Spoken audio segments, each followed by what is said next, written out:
Tonight, we explore the life of a young train conductor in the age of steam, back in 1850s England. So, before we begin our journey, I want you to get truly comfortable. Find that perfect spot where your head sinks deep into the pillow. Pull the covers up just so, and let the weight of the day begin to drift away from your shoulders. Take a slow, gentle breath. Where are you listening from tonight? Is it late evening where you are? Or are you stealing a quiet moment in the middle of a perfectly chaotic day? Whatever the time on your clock, I am so glad you are here. If you enjoy these travels into the past, consider following along so you never miss another story. Now, let your mind travel back. The year is 1850. Forget the world outside your window and imagine a different kind of noise. Not traffic, but the steady chuff of a great steam engine. You are Thomas Ashton, a young man with a singular ambition: to command one of these iron giants. This world of unforgiving mechanics and even more unpredictable people is your future. Your reputation, your family's security, it all rests on the steady rumble of the wheels beneath you and the difficult choices you must now begin to make. My first day as an apprentice conductor began not with the thrill of a grand journey, but with the simple taste of grit between my teeth. I stood on the main platform, a raw youth of 17, in a new wool uniform that already felt too tight at the collar. The station itself was a cathedral of noise and smoke, its vast iron and glass roof trapping the harsh mix of sounds from a dozen locomotives. Porters with laden carts hollered warnings, whistles shrieked with impatient steam, and the world seemed to vibrate with a constant, deep hum. I felt profoundly small in that space, like a field mouse dropped into a blacksmith's shop, clutching my satchel with hands that felt clumsy and damp. Before me stood our engine, the North Star, a name painted in proud gold letters on a body of black iron and gleaming brass. It was a true monster, a living thing of metal that seemed to breathe, letting out slow, heavy sighs of steam from its pistons. It smelled of hot oil and something metallic and sharp, a scent entirely new to me. The senior conductor, a man whose face looked as though it were carved from a block of weathered granite, emerged from the haze. He didn't introduce himself. He simply pointed a thick, grease-stained finger at the engine, then at me. His voice was a low rumble, like stones grinding together. "Stay clear, stay clean, and stay quiet," he grunted. "Your job today is to have eyes, not a mouth." Those first instructions became my entire world for the next hour. Staying clear was the most immediate challenge. Men swarmed around the train, their movements quick and purposeful. I watched as they coupled the carriages, a task of terrifying precision. A worker would guide the massive iron hook of one carriage into the loop of another, dropping a heavy pin to secure it. The resulting clang of steel on steel was a sound so loud it went right through my boots and up my spine. I pressed myself against a pillar, trying to be invisible, certain that one wrong step would see me crushed without a second thought. I wondered if the senior conductor had ever smiled, or if the attempt might cause his stony face to crack. Staying clean, I soon realized, was an utter impossibility. A fine black dust settled on everything. It coated my tongue with a bitter flavor and made my eyes water. It worked its way into the cuffs of my new jacket and under my fingernails within minutes. The air itself seemed to be made of this coal dust, a constant reminder of the engine's hungry furnace. A great plume of dark smoke billowed from the chimney stack, carrying the particles out over the station roof and the city beyond. The senior conductor saw me wipe a black smudge from my cheek and gave a short, humorless bark of a laugh. "That's the taste of progress, boy," he said. "Best get used to it." My final task, staying quiet, was the easiest of all, for I had no words for what I was seeing. The senior conductor finally beckoned me forward, toward the engine's cab. "Time to see the belly of the beast," he announced, and gestured for me to climb the steep iron steps. The moment I pulled myself up and into the small, cramped space, the heat struck me like a physical blow. My crisp wool uniform seemed to shrink instantly, its fibers pricking at my skin. Every breath I took felt like drinking hot tea too fast, searing the back of my throat. It was a dry, suffocating warmth that promised no relief. Inside the cab was another man, the fireman. He was younger than the senior conductor, but moved with an old man's economy of motion. His face, arms, and clothes were so thoroughly coated in soot that only the whites of his eyes and his teeth stood out. He gave me a brief nod, a small gesture of welcome in this chaotic world. Then he turned back to his work.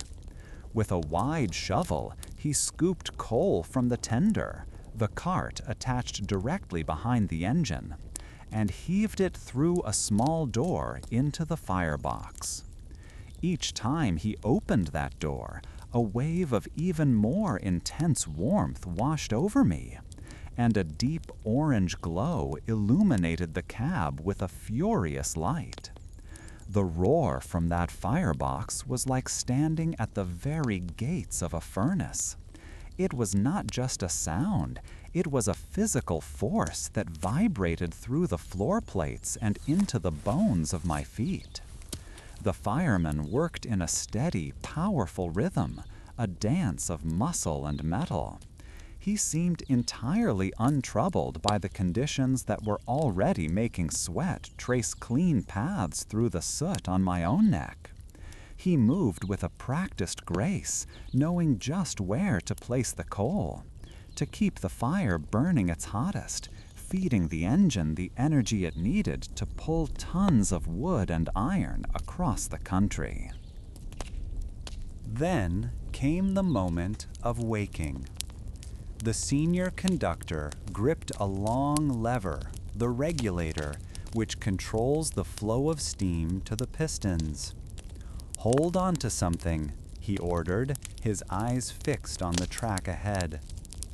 I grabbed a brass handhold, my knuckles turning white. He pulled the lever back just a fraction. The entire machine gave a violent shudder, a giant waking from a long sleep. There was a great sigh of steam, a loud hiss, and then a tremendous chuff as the pistons engaged.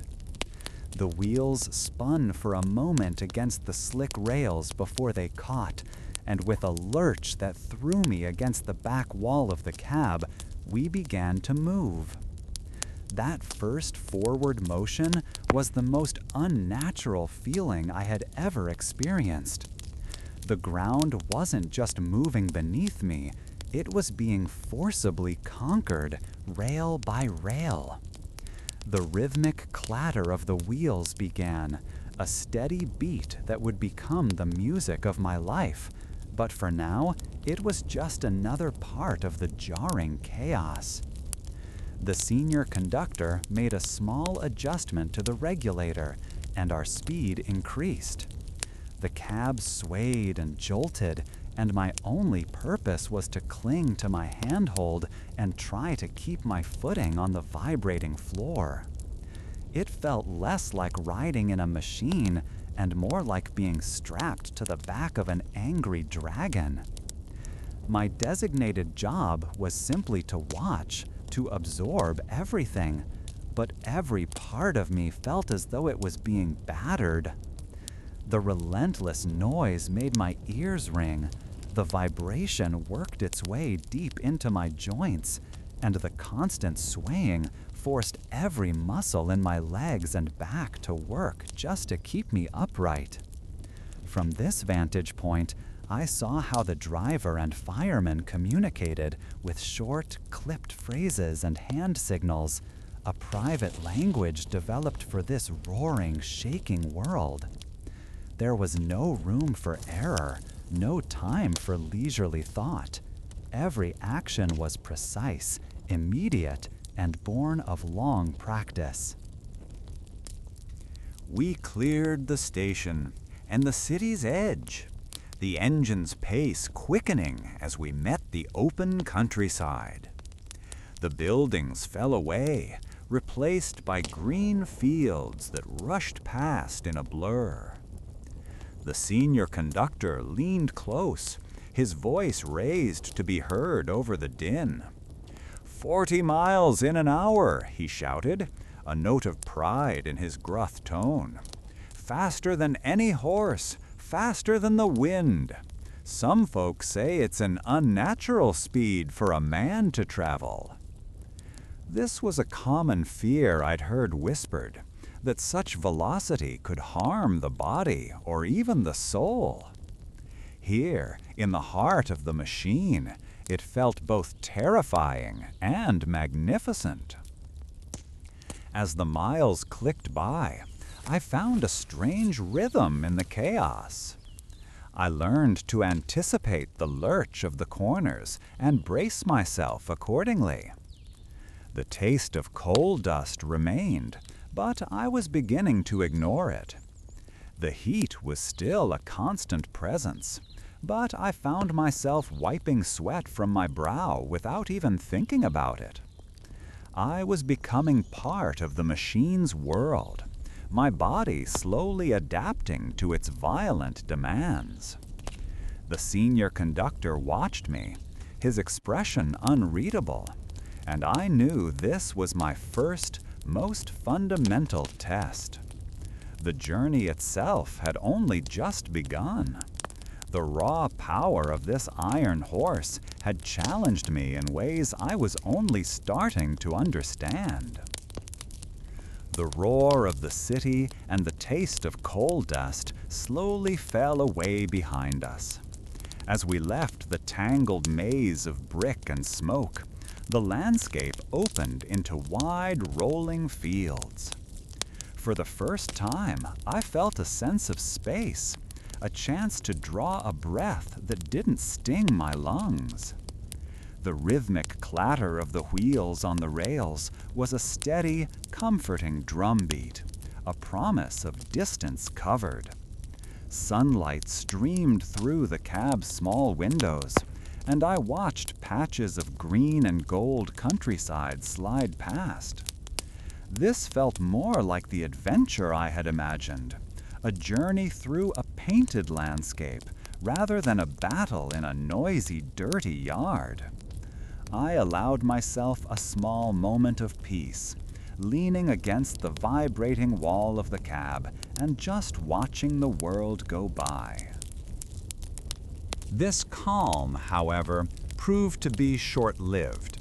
We descended into a low-lying area of marshland, and a change came over the world outside. A damp, gray mist began to creep in from the boggy ground, clinging to the windows in tiny droplets. At first, it was just a haze, softening the edges of the trees. But soon it grew into a proper fog.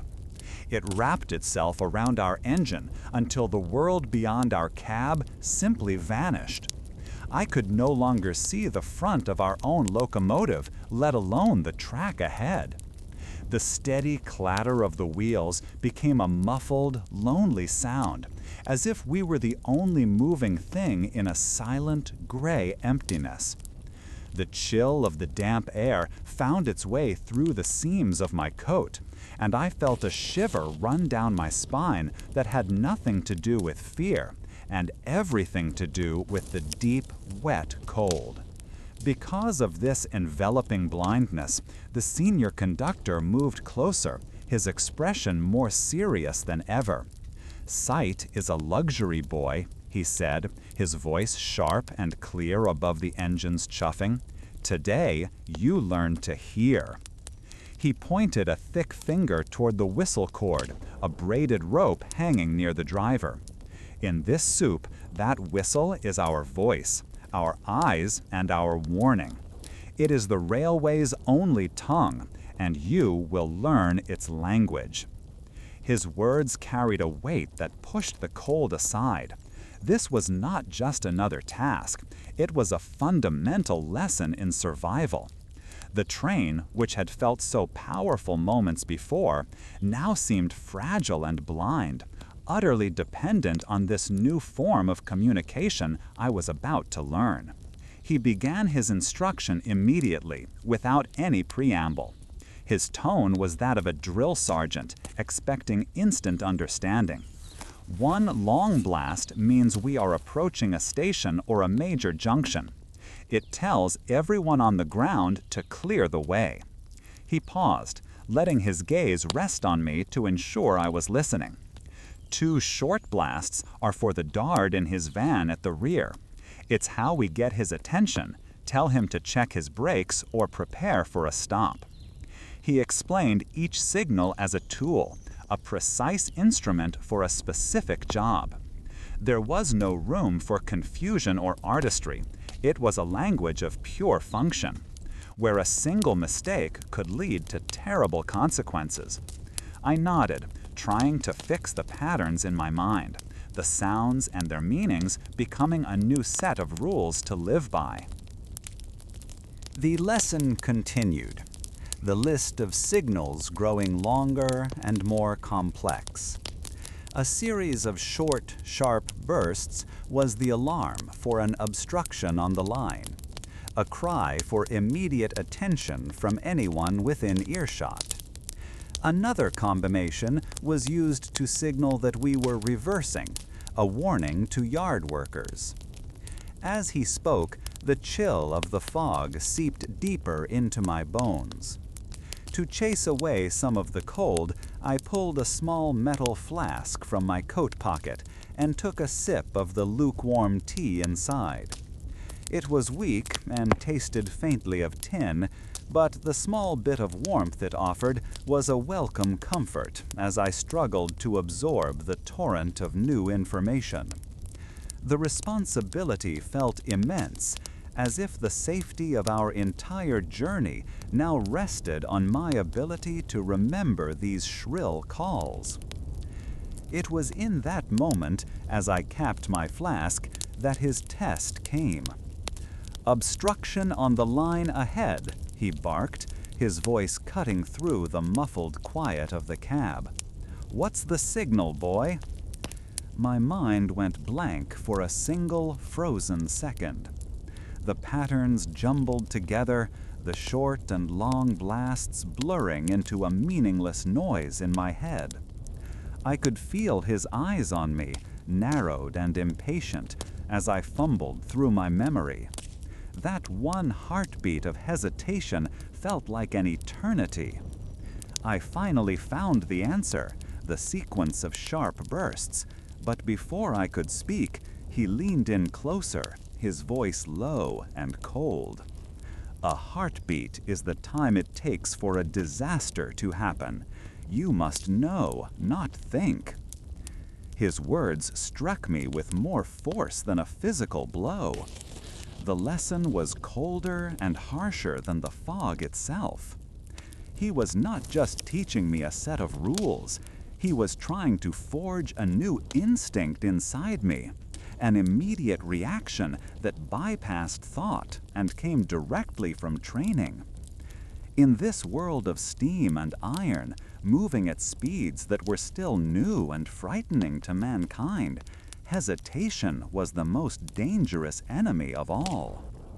I straightened my back and met his gaze, the stale taste of tea replaced by the bitter tang of my own failure. I understood then that my apprenticeship was not simply about learning duties, but about being reshaped into the kind of man the railway required, one who was decisive, certain, and never, ever slow. I spent the next hour in silence, replaying the whistle codes in my head over and over. Each rhythmic thump of the wheels on the track became a beat against which I practiced. One long, two short, a rapid burst of many. I imagined different situations, a stray cow on the line, a broken signal ahead, the need to call the guard, and I drilled myself on the correct response. My mind became a training yard, running through the possibilities until the hesitation was gone, replaced by a swift and sure knowledge. I began to understand that this was a language not just for the ears, but for the hands, an action that must be as natural as breathing. How strange it is that a man must learn to trust a sound he makes more than the sight from his own eyes. Have you ever been in a place so disorienting that you had to rely on a different sense entirely, letting your hearing or your touch guide you when your vision was no good? It is an unsettling feeling to set aside the sense we depend upon most. Yet out there in the gray emptiness, that was exactly what this job demanded. It required a deep and unwavering faith in the system, in the idea that another man, miles away and just as blind, would hear your call and understand its meaning perfectly. It was a trust built not on friendship, but on shared training and a common, unforgiving language. Eventually, the world began to return. The fog did not lift so much as it unraveled, thinning into pale streamers that drifted past the windows. I could see the vague shapes of trees again, then the clear line of the embankment beside the track. The driver let out a long sigh as relief, his knuckles white where he gripped the regulator. The senior conductor merely grunted, as if the entire episode had been nothing more than a routine, expected difficulty. For him, perhaps it was. For me, it was a profound shift in my understanding of the railway. It was not just a machine of power, but a delicate network held together by precise rules and absolute discipline. As we finally emerged into clear daylight, the sun felt warmer on my face than it had before. The colors of the countryside seemed sharper, the greens and browns more vivid after the long period of gray. The clatter of the wheels on the rails sounded crisp and clear once more, a familiar and reassuring noise. Yet I was no longer the same lad who had entered the fog bank hours earlier. I carried a new weight within me, the knowledge of a hidden language spoken only by steam and sound. It was a language designed to conquer the blindness of nature, to impose order where there was none. My hands felt stiff and cold, but my mind was sharp and alert. The senior conductor said nothing more about the incident, but I knew he would be watching, waiting for the next test. I glanced at the whistle cord, no longer seeing just a piece of braided rope. It was now a direct link to the safety of every soul on board, a tool I had to be ready to use without a moment's pause. That chilling lesson, delivered in the heart of the disorienting fog, lingered in my thoughts long after the mist itself had burned away. After the cold blindness of the fog, my first proper passenger run felt like stepping into a different world entirely. The senior conductor, with a look that allowed no argument, assigned me to the third-class carriage. This was not the domain of polished brass and hot steam, but a long wooden box filled with the press of humanity. Leaving the relative quiet of the engine and the guard's van behind, I stepped into a rolling room that smelled of damp wool, cheap pipe tobacco, and the faint, sweet scent of apples someone had packed for their journey. The benches were hard and straight-backed, with no cushions to soften the constant sway and rattle of the train. Every available space was occupied by people, their luggage tucked beneath their feet, and their lives packed into small, worn-out bundles. My duty was to check the tickets. The company issued me a small, heavy ticket punch made of cold steel, an instrument of authority that felt strange in my hand. Its purpose was simple: to mark a ticket as used, to ensure every soul aboard had paid their fare. I began at one end of the carriage, the rhythmic clatter of the wheels on the tracks providing a steady beat to my work.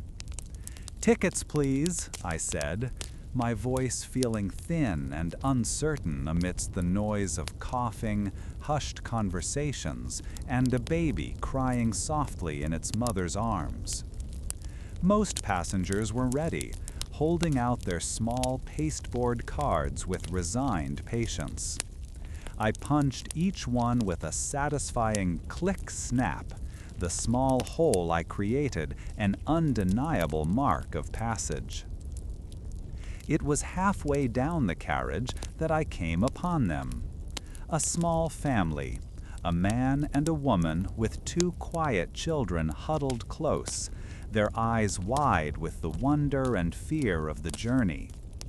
The father, a man whose hands were chapped and stained from hard labor, handed me their tickets with a hopeful look. I glanced at them, and my stomach tightened into a cold knot. The date was clearly printed. They were for the following day. I looked up from the cards and met the man's gaze. He saw the understanding dawn on my face, and a wave of desperation washed over his own. He began to speak before I could, his voice low so as not to draw attention from the other passengers. "Please, sir," he whispered, leaning in slightly. "We have to get to Manchester today. There's a job for me at the mill, a good one, but they said I must be there to start in the morning. We spent our last shillings on these tickets. We must have gotten the day wrong." His wife watched me, her expression a mixture of pleading and terror. She clutched the younger child to her chest, her knuckles white. I could see their entire future hanging on this single train journey, on this one mistake. The factory jobs in the big cities were a lifeline for families like theirs, a promise of steady work that wouldn't wait for a man who failed to show up on the appointed day. A part of me, The part that remembered my own family's struggles wanted to just punch the tickets and move on. It would have been so simple. A small act of kindness, a bent rule that would harm no one and change this family's life for the better. But as that thought crossed my mind, I felt a presence. I looked toward the end of the carriage and saw the senior conductor standing there. His arms crossed over his chest, his gaze fixed directly on me. He wasn't close enough to hear the conversation, but he knew the situation. I could see it in his unblinking stare. This was not just about a family's fare. It was a test of my loyalty to the company, of my ability to enforce the rules without emotion or exception. I found myself torn between the man's desperate plea and the cold, unyielding reality of my new position. My own job, the wages that would feed my own family, depended on following the company's regulations to the letter. A conductor who was soft, who couldn't be trusted to collect every penny owed, would not last long on the railway. The senior conductor's stare was a physical pressure, reminding me of my duty, of the thick rule book I had been ordered to memorize. All the human warmth in the carriage seemed to drain away, replaced by the chilling calculus of pounds and shillings. My heart hammered against my ribs, a frantic rhythm that was out of step with the steady clatter of the train. With a deep breath that did nothing to calm me, I made my choice. I looked back at the father, forcing myself to meet his eyes. The words felt like stones in my throat. "I'm sorry," I said, my voice barely a whisper. "These tickets are for tomorrow. You cannot travel on this train." I handed the useless cards back to him. The flicker of hope in his eyes died, replaced by a dull, defeated acceptance. He said nothing more. There were no arguments, no angry shouts, just a quiet nod as he gathered his children.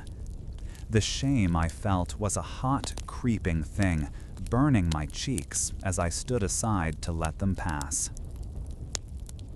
I watched them make their way down the crowded aisle, a small, sad procession against the tide of our forward momentum. They stepped off the train at the next small station, a lonely group left behind on a wind-swept platform. The train lurched forward again, picking up speed, and they were gone. The moment the carriage door closed, the senior conductor walked toward me. He didn't speak. He simply glanced at the empty space where the family had been sitting, then looked at me. He gave a single, curt nod. It was a sign of approval, a confirmation that I had passed his test. That unspoken praise felt more like a condemnation. The rest of the journey passed in a blur. The click-snap of my ticket punch sounded harsh and final with every ticket I marked. The smell of the carriage, once just a mix of human lives, now seemed cloying and oppressive. Each breath I took felt heavy with the weight of my decision. I was a railway man now, an enforcer of its rigid, unbending rules. I had done my job correctly, secured the company's revenue, and earned the trust of my superior. But the cost of that success was the image of that family standing on the platform, their hopes for a new life vanishing with the trail of smoke from our engine. That evening, as I walked home, the sounds of the city seemed distant and muffled. My thoughts were still in that third-class carriage.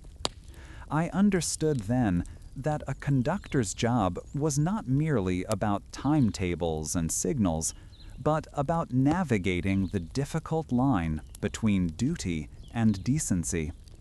It was about the small, hard choices made in the cramped spaces between strangers. I had made a choice that day, and the memory of their retreating figures on the platform was a lesson etched more deeply than any page in the company rulebook. My confidence grew in small measures, often in places no passenger would ever see. It found its footing in the guard's van, a small wooden box of a room at the very end of the train. From this lonely perch, the world unspooled behind us in a ribbon of green fields and gray towns. The space smelled of oil for the lamps and the faint, dry scent of old parcels. My most important tool was not a ticket punch or a watch, but a large cast-iron brake wheel, its spokes worn smooth by the hands of other men. This van was my own small kingdom, and from its rattling windows I learned a new language, one spoken not by whistles, but by the very bones of the train. This language was the rhythm of the rails. I came to understand that every train has its own unique pulse, a way it sways and jolts over the tracks. After weeks of listening and feeling, I could tell a sharp curve from a gentle one just by the particular groan of the wheels and the way the floor shifted beneath my boots. A change in the track's foundation from solid rock to softer earth produced a different, deeper hum that traveled up my legs. It was a knowledge earned not from books, but from paying attention, from letting the machine talk to me. This growing familiarity gave me a sense of belonging, a feeling that I was no longer just a boy in a uniform, but a true part of this iron serpent.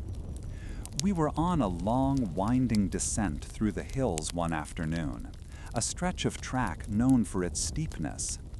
The brake wheel was my constant companion here, and I applied gentle pressure now and then to keep our speed from becoming unruly.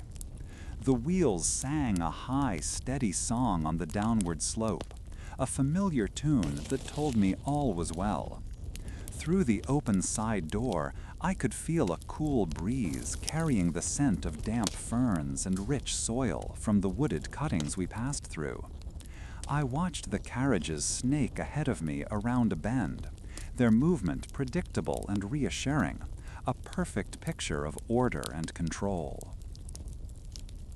That sense of order was shattered in a single, violent instant. A sound like a giant's whip crack echoed up the train, sharp and final. It was followed immediately by a screech of tortured metal that set my teeth on edge. The floor of the van leaped upwards, throwing me from my feet. I crashed hard against the far wall, my shoulder striking the wooden planks with a dull thud. For a moment, the world was a dizzying mess of noise and chaotic motion. The familiar, steady rhythm was gone, replaced by a jarring, uncontrolled lurching that spoke of pure disaster. Scrambling back to my feet, my heart pounding against my ribs like a trapped bird, I looked out the open doorway. The sight that met my eyes turned my blood to ice. The front carriages and the engine were pulling away from us. A broken coupling, the vital iron link that held our world together, dangled uselessly from the carriage ahead. They were disappearing around the next curve, oblivious, while my section of the train, 3 passenger carriages and my van, was now a runaway. We were a heavy, untethered beast, gathering speed on the downward slope, with nothing but gravity as our master. In that terrible silence, with only the accelerating clatter of the wheels beneath me, the senior conductor's words echoed in my head as clearly as if he were standing beside me. "The brake is your friend and your enemy, boy," he had told me during one lesson. "Too much, and you'll lock the wheels and jump the tracks. Too little, and you'll never stop." The full weight of that lesson crashed down on me. There was no one to ask, no one to help. The lives in those 3 carriages depended entirely on the judgment in my hands and the knowledge in my head. A cold sweat broke out on my brow as I turned to face the great iron wheel. My hands, slick with a sudden nervous sweat, grasped the cold spokes. I braced my feet against the floorboards and began to turn. The wheel fought me, heavy and stubborn, as I worked to move the brake blocks against the spinning wheels of the carriages. A low groan started, then grew into a high-pitched shriek of metal on metal. The entire van shuddered violently, a tremor of protest running through its frame. Was it too much? I eased the pressure for a heartbeat, terrified of derailing us, then applied it again, trying to find that impossible balance between stopping and crashing. The smell of hot, scraping metal began to sting my nose. It felt like a battle against a giant. The momentum of the carriages was a monstrous, invisible force trying to tear the brake wheel from my grip. My arms and back screamed with the effort of holding the pressure steady. Through the vibrations in the floor, I tried to feel what was happening, to sense if the wheels were still turning or if they had locked into a deadly slide. I listened past the deafening screech for any change in the sound, any sign that my efforts were having an effect. For a long time, there was nothing but the terrifying sensation of speed and the grinding of the brakes. Then, slowly, I felt it. A subtle shift in the terrible energy. The violent shuddering began to lessen, smoothing out into a deep, groaning vibration. The high-pitched squeal lowered its tone, becoming a sound of immense friction rather than pure agony. I risked a glance out the door, and the blur of trees and rocks beside the track was beginning to resolve back into individual shapes. We were slowing. Hope, fierce and bright, surged through me, giving my aching muscles new strength. I held the wheel firm, not daring to release the pressure, nursing our descent from a runaway plunge to a controlled, protesting crawl. The final stop was not gentle. The final stop was not gentle. The carriages jolted to a halt with a great, groaning sigh, the sound of immense weight finally coming to rest. And then there was silence, a complete and total quiet that was more shocking than all the noise that had come before. The only sound was my own ragged breathing, each gasp a painful effort in the sudden stillness. I leaned my forehead against the iron brake wheel, its surface now warm to the touch. My work as a railwayman, I realized, was not just about schedules and signals. It had brought me here, to this moment of silent, solitary battle on a lonely hillside. The jarring clang of the returning engine's coupling hooks grabbing hold of our carriage was one of the most welcome sounds I had ever heard. A collective sigh seemed to move through the stranded passengers, a quiet release of tension that had been building for the better part of an hour. The senior conductor supervised the link-up with his usual grim focus, his face giving nothing away. But I saw the slight unclenching of his jaw when the connection was finally secure. We were whole again, a single spine of wood and iron, no longer a broken creature left helpless on the rails. As the engine's steam pressure built, a familiar shudder ran through the floorboards beneath my boots, a promise of movement that soothed the lingering fright from our wild, uncontrolled stop.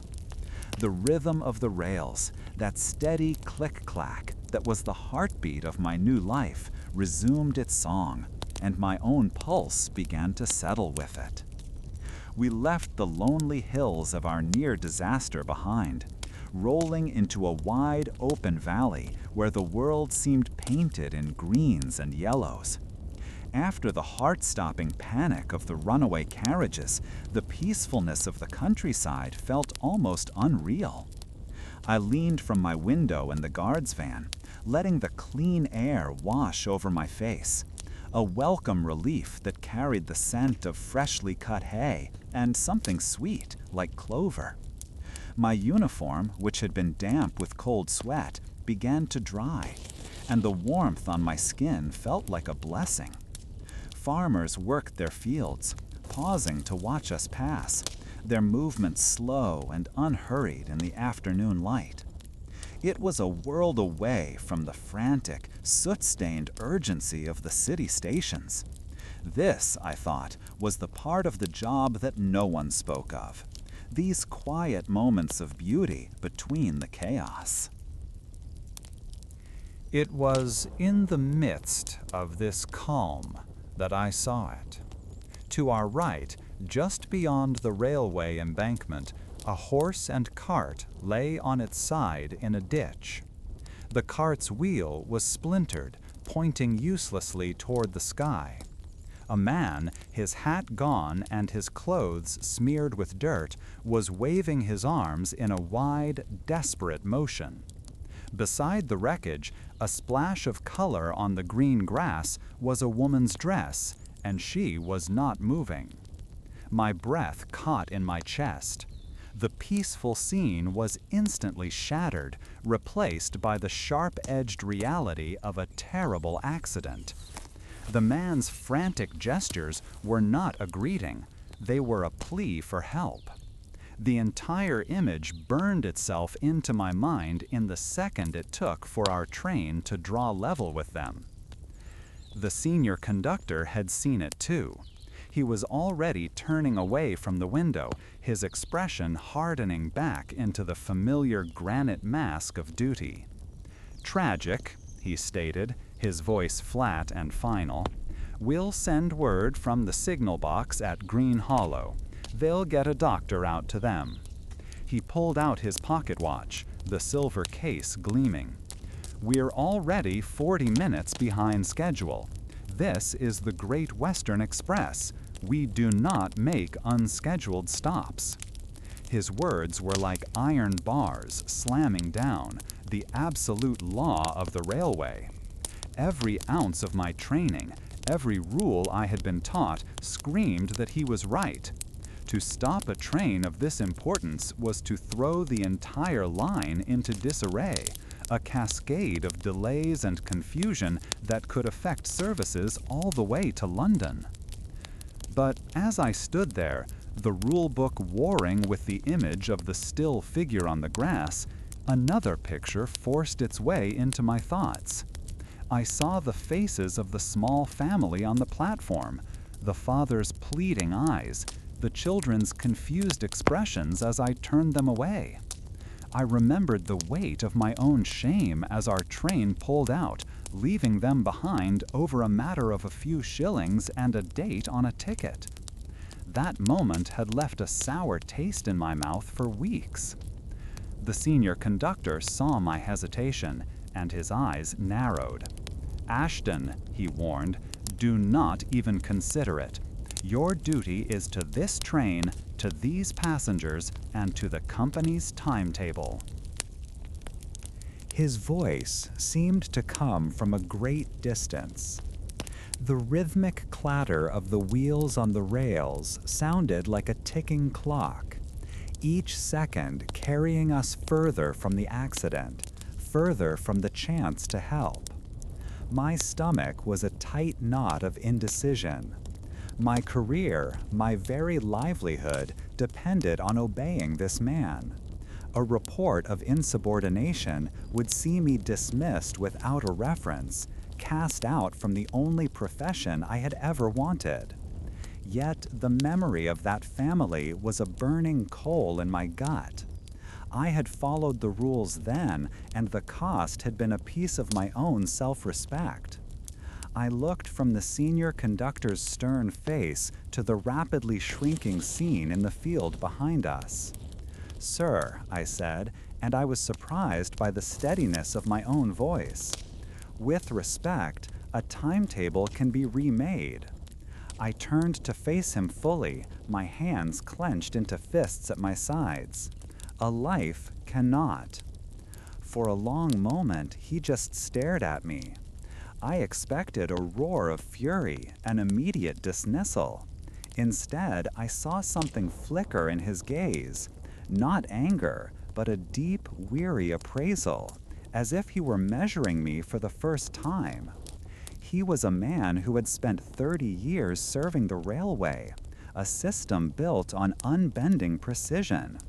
I was asking him to break its most sacred rule. The silence in the carriage stretched thin, filled only by the sound of our relentless forward motion. "Stop this train," he said at last, his voice a low growl, "and you will answer for it. The company will have your stripes, and likely mine as well." It was not a question, but a statement of fact, a final warning of the consequences. My heart hammered against my ribs, but the image of the woman on the ground was stronger than my fear. "I understand, sir," I replied, my throat dry, "but I cannot pass by. I will not." He held my gaze for another second, then gave a single, curt nod. It was the barest hint of permission, but it was enough. I lunged for the guard's communication cord, a thick, greasy rope that ran the length of the train, and gave it the series of sharp pulls that signaled an emergency stop to the driver.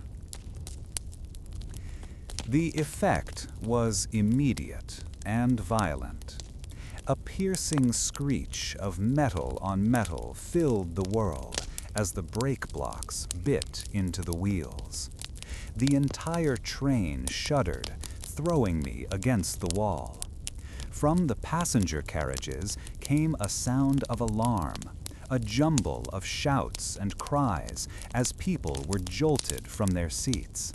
We slid for what felt like an eternity, the awful grinding noise seeming to tear the very air apart.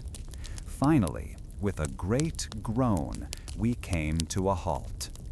A strange silence fell, broken only by the hiss of steam from the engine and the nervous murmuring of the passengers. Out the window, the world was still. The senior conductor and I were already making our way out, climbing down onto the rocky embankment. Several men from the first-class carriage, their fine coats now at risk of being soiled, followed us out of a mixture of concern and curiosity. We scrambled down the embankment, our boots slipping on the loose stones and damp grass. Up close, the scene was worse. The farmer was weeping, his face streaked with dirt and tears, trying to comfort his wife, who was breathing in shallow, ragged gasps. Her leg was twisted at a terrible angle. "The horse bolted," the man choked out, pointing a trembling finger at the frightened animal that was now tangled in its harness. "A snake in the grass, I think, threw us right over." The senior conductor, his face grim, immediately took charge, his years of managing railway crises kicking in. He sent one of the passengers, a young man who looked fit, to run back and help me unhitch the panicked horse. While he and the farmer tried to make the woman comfortable, the young passenger and I worked on the horse's harness. The leather was stiff, and the buckles were jammed tight with mud. My hands, more used to ticket punches and brake wheels, fumbled with the unfamiliar straps. It's a funny thing. The company trains us on hundreds of signals and regulations, but not a one of them tells you how to calm a terrified animal. Eventually, we managed to free the horse, which trotted a short distance away and began to graze as if nothing had happened. Meanwhile, another passenger, a doctor by sheer luck, had made his way from the train. He examined the woman's leg and confirmed it was a bad break, but that she would survive if they could get her to the town infirmary. We used a door from the guard's van, unhinged with a crowbar from the engine's toolkit, to create a makeshift stretcher. It took 6 of us, the senior conductor, the farmer, the doctor, myself, and 2 other passengers, to carefully carry the injured woman up the steep embankment and into the warmth of a first-class carriage. We laid her across 2 seats, the velvet cushions a strange contrast to her simple, dirt-stained dress. The whole affair delayed us by another full hour.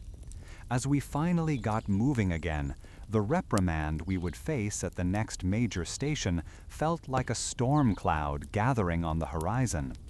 But as I looked at the woman, her face pale but her breathing now steady, and her husband holding her hand, I felt no regret.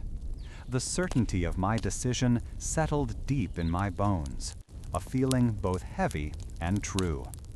The official reprimand we received for the unscheduled stop was sharp and left a bitter taste in my mouth. But its most immediate result was a change in our crew. We were assigned a new fireman, a young man from London with sharp elbows and a hunger to prove himself that was almost a physical thing. From the first day, he treated the firebox not with the respect of a craftsman, but with the fury of a brawler. He shoveled coal with a frantic energy, his movements quick and jerky, proud of how fast he could get the steam pressure to climb.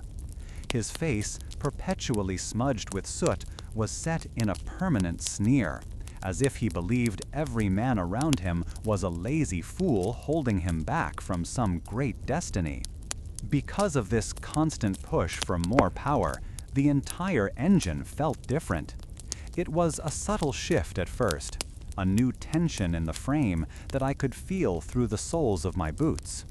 The familiar rhythmic clatter of our journey was now underlined by a constant high-strung hum. On the footplate, the iron floor vibrated with more intensity, a frantic energy that worked its way up my legs and made my teeth ache.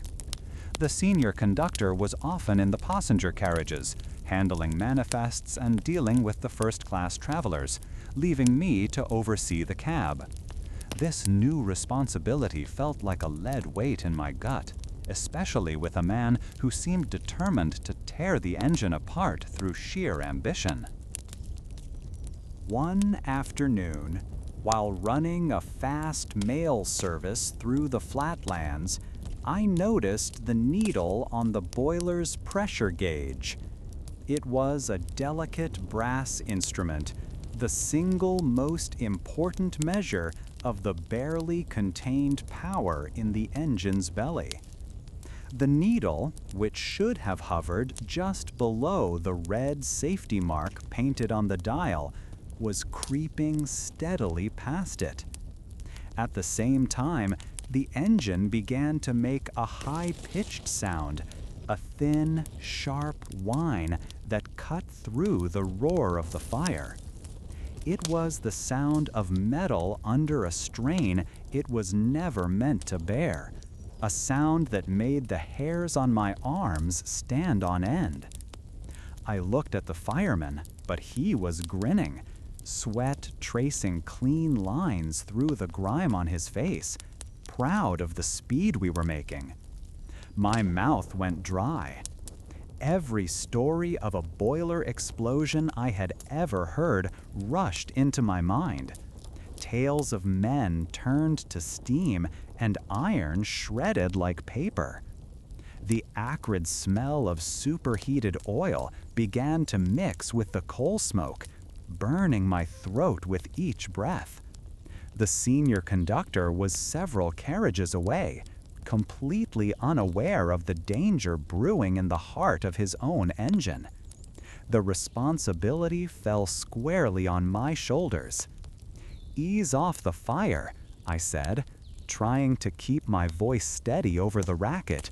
"The pressure is too high."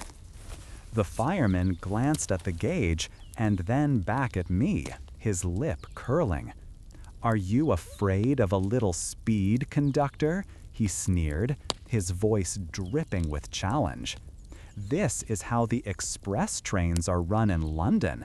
Perhaps you country folk are just used to a slower pace." His words were a direct jab at my authority, a test in front of the driver who was watching us both. Part of me, the part that was still the nervous apprentice, wanted to back down, to avoid the confrontation.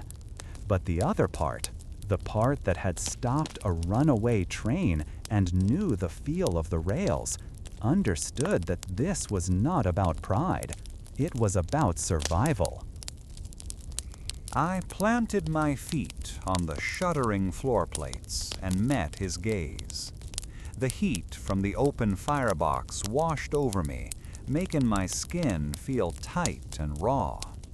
I chose my words carefully, letting the dangerous whine of the boiler hang in the air between us. A boiler doesn't care if it's in London or the countryside when it tears itself open, I said, my voice low and firm, cutting through the noise in a way a shout never could. I took a step closer, leaving him no room to misunderstand. "Dampen that fire now, or I will stop this train and have you put off at the next signal box." He stared at me for a long moment, his jaw tight, the muscles in his neck standing out. The whine of the engine seemed to grow louder, screaming for a decision. I could see the battle in his eyes, his ambition wrestling with the cold certainty in my voice. Finally, with a muttered curse, he slammed the firebox door and sullenly grabbed the lever for the dampers, devices that would choke the air to the fire and reduce its heat. The needle on the pressure gauge trembled, then began its slow, reluctant retreat from the red line. The high-pitched strain in the engine's cry slowly eased back into a familiar, powerful roar. No one spoke for the rest of the run. The fireman worked with a resentful silence, but he did not challenge me again. The tension in the cab was a living thing, a silent conflict that was just as real as the power we were struggling to control. I stayed on the footplate until we reached our destination, my eyes fixed on the pressure gauge, my body tensed for any new sound of distress from the engine. As he left for the day, the fireman didn't look at me, but I knew something had been settled between us. This dangerous ride had taught me that a conductor's real authority wasn't just a title in a rule book, but a weight that had to be earned and defended, sometimes against the very men you worked beside.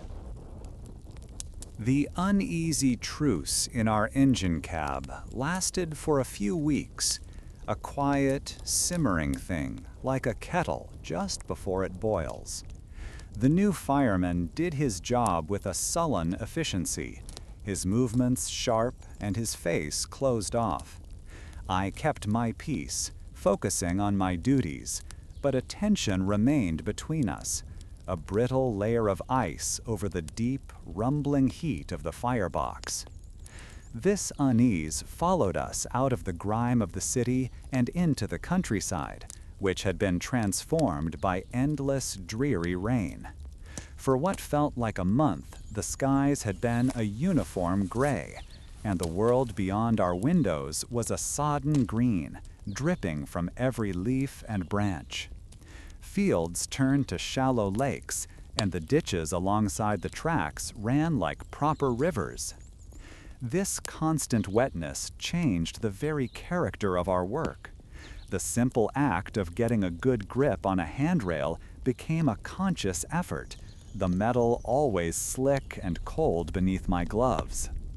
The smell of the world was different too. Gone was the dust of summer. In its place was the heavy scent of damp earth, of rotting leaves in the woods we passed, a smell that seemed to creep right into the cab and cling to our clothes. It was a smell of decay and slumber, as if the whole of England was being slowly dissolved by the rain. I found myself checking the sandboxes more often, knowing the rails would be greasy and our grip on the line far less certain than on a dry day. It was a time for caution, for listening to what the engine was telling you. We were making our way through a deep cutting, a man-made valley sliced through a large hill. The clay walls on either side of us were dark with moisture, weeping little trickles of muddy water that stained the gravel bed below. It was here, in this narrow channel, that I first felt the change. It wasn't something I saw or heard at first, but a feeling that came up from the floorboards, through the soles of my boots. The familiar crisp clatter of our wheels on the rails, that steady rhythm that was the heartbeat of our journey, was gone. It had been replaced by a softer, heavier sound, a dull and unsettling thump, thump, thump, as if we were running over wet wool instead of solid steel. My whole body tensed. Every railman worth his salt learns to read the language of the line through vibration and sound. You learn the particular song the wheels sing on a tight curve, the hollow echo of a bridge, the sharp click of the points at a junction. This new sound was a word I did not know, but my instincts screamed that it was a warning. I leaned out from the cab, the damp wind whipping at my face, and tried to see the track ahead. It looked solid enough, just two gleaming lines disappearing into the gray mist. But the feeling, that dreadful, soft vibration, was getting worse. It felt as if the very ground beneath us had lost its strength. "Slow down," I said to the driver, my voice tight. "Ease back on the regulator." He gave me a questioning look, his hand hesitating on the lever. The fireman, who had been leaning on his shovel, straightened up at once. "Slow down? We're already losing time with this weather," he grumbled, his resentment flaring up instantly. "The track is clear." He saw my caution not as professional sense, but as a weakness, a continuation of our conflict over the boiler pressure.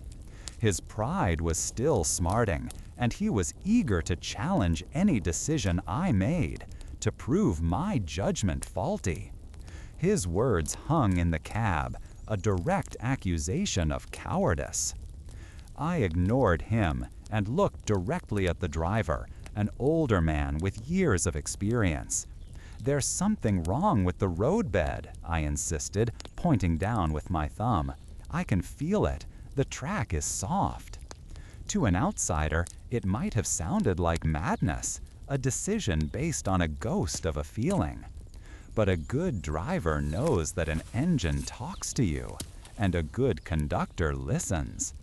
This was a detail some engineers of the day argued over endlessly in their pamphlets and clubs. Whether the rigid stone block sleepers were better than wooden ones for spreading the load on soft ground. Right now, I didn't care about theory. I cared about the strange, dead thudding beneath my feet. The fireman scoffed loudly. Soft? It's iron and wood, not pudding.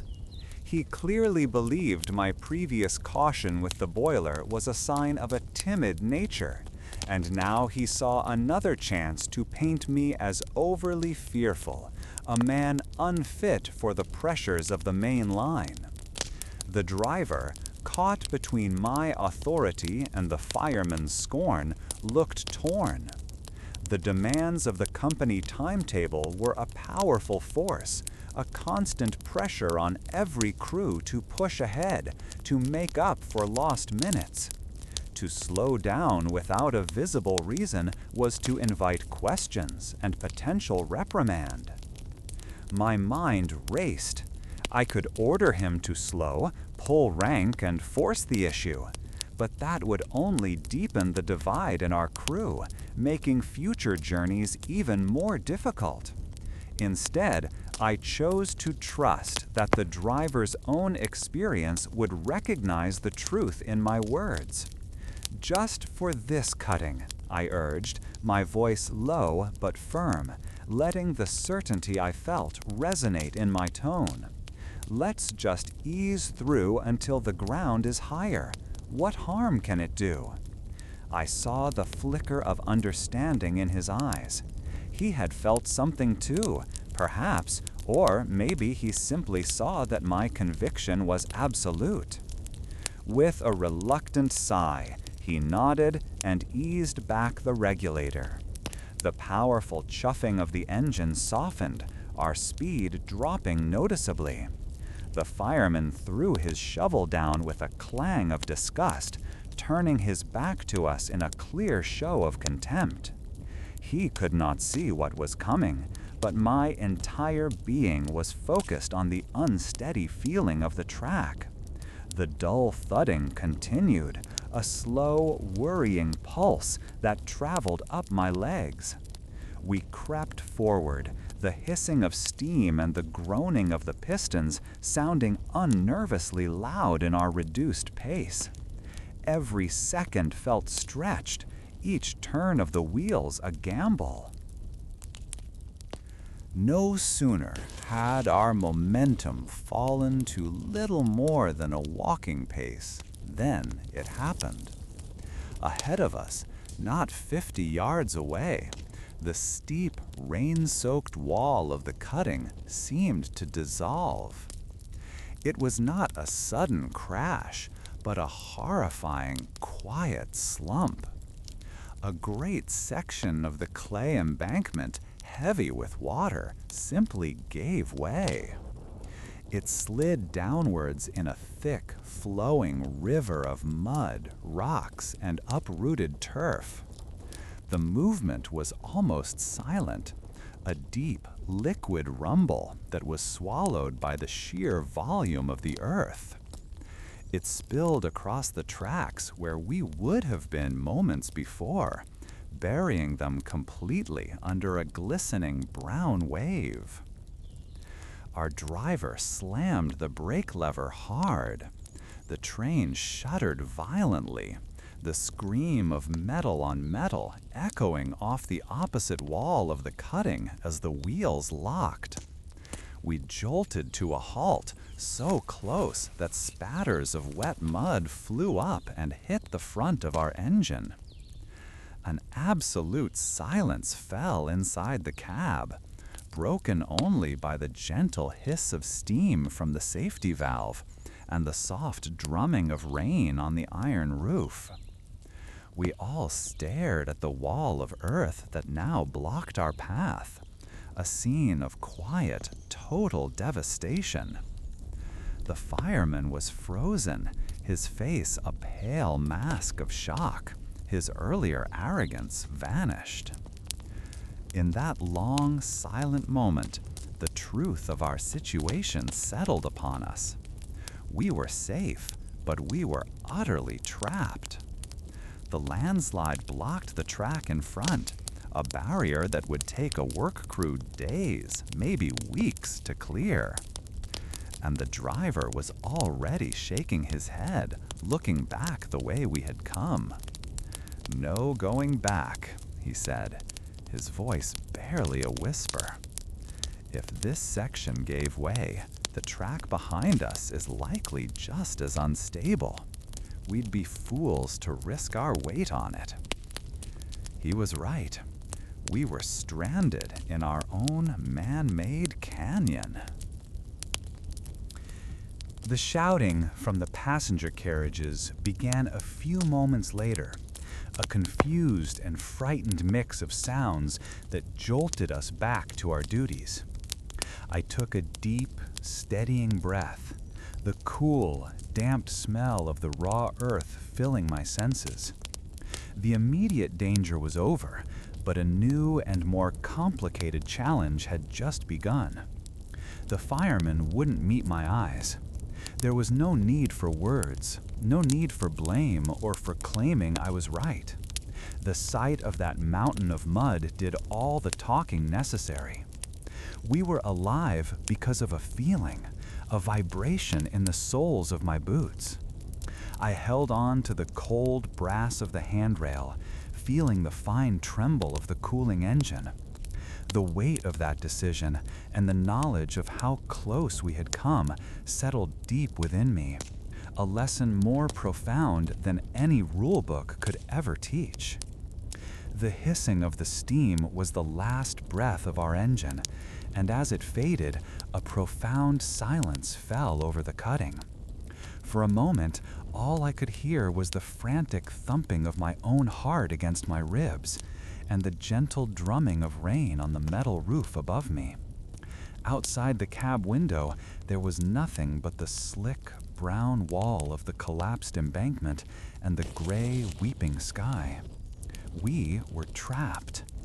The driver simply stared ahead, his hands still resting on the controls, as if he could will the train forward through sheer force of will. The sudden stillness was more unsettling than the loudest clatter of the rails. It was the sound of complete helplessness. A chill that had nothing to do with the damp evening began to creep into my bones, a cold understanding of our predicament. This understanding meant my first duty was to the souls aboard, not to the machine. I swung down from the cab, my boots landing with a soft squelch in the muddy gravel beside the track. The senior conductor met me by the first carriage, his face grim in the fading light. "No going forward, no going back," he stated, his voice low and flat. The track behind us, soaked and undermined by the same rains, was just as treacherous as the landslide before us. We were an island of iron and wood in a sea of mud. His gaze met mine, and in that look, I understood that the command was now shared. Our task had shifted from navigating a route to managing a crisis, and the weight of that responsibility settled heavily on my shoulders as I pulled my collar tighter against the wind. With the darkness came a cold that was a living thing, a presence that seeped through the carriage walls and sought out every gap in my uniform. I felt it first in my fingers as I struggled with the lantern wicks, my knuckles stiff and clumsy. Then it worked its way into my joints, making every step a conscious effort. The wind began to howl through the narrow cutting, a mournful, lonely sound that seemed to amplify the isolation. Inside the carriages, the initial confusion of the passengers had curdled into a quiet, simmering anxiety. Their faces, pale and drawn in the flickering yellow light of the lanterns I placed along the aisle, looked to me for answers I did not have. All I could offer was a calm demeanor and a steady presence, moving from one carriage to the next, a small beacon of order in the growing unease. This new responsibility meant I had to become more than a ticket puncher or a timekeeper. I was now a steward of a small, stranded community. The senior conductor and I began a careful inventory of our resources. We had the small crate of emergency biscuits from the guard's van and several large casks of drinking water for the engine. It was not much, but it would have to be enough. We started in the first-class carriage, explaining the situation in calm, measured tones. From there, we moved through the second and third class, the murmurs of fear growing louder with each step. The air grew stuffy with the scent of damp wool and the close breath of so many people confined together. My role was to ration not just food, but hope. As the hours wore on, a true test of that role emerged. In a third-class carriage, crowded with families on wooden benches, an elderly woman began to shiver uncontrollably, her face flushed with fever. Her daughter looked at me with wide, desperate eyes. Without a second thought, I unbuttoned my own thick company-issue greatcoat, the one piece of warmth I had against the night, and draped it over the woman's shoulders.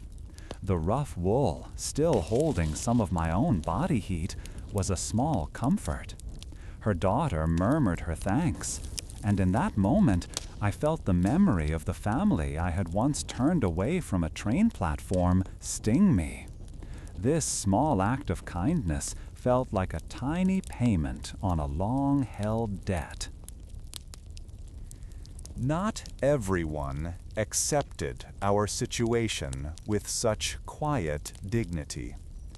A wealthy man in a fine suit, whose face had grown progressively redder since our halt, cornered me at the end of a carriage. He jabbed a finger at my chest, his voice a furious whisper that carried through the tense quiet. He threatened me with dismissal, with ruin, demanding we do something, anything, to get him to his important business in Manchester. I stood my ground, keeping my voice low and even, explaining the danger of the tracks, the impossibility of moving. I did not argue back, but simply repeated the facts, letting his anger wash over me until it exhausted itself, finally subsiding into a sullen, weary acceptance.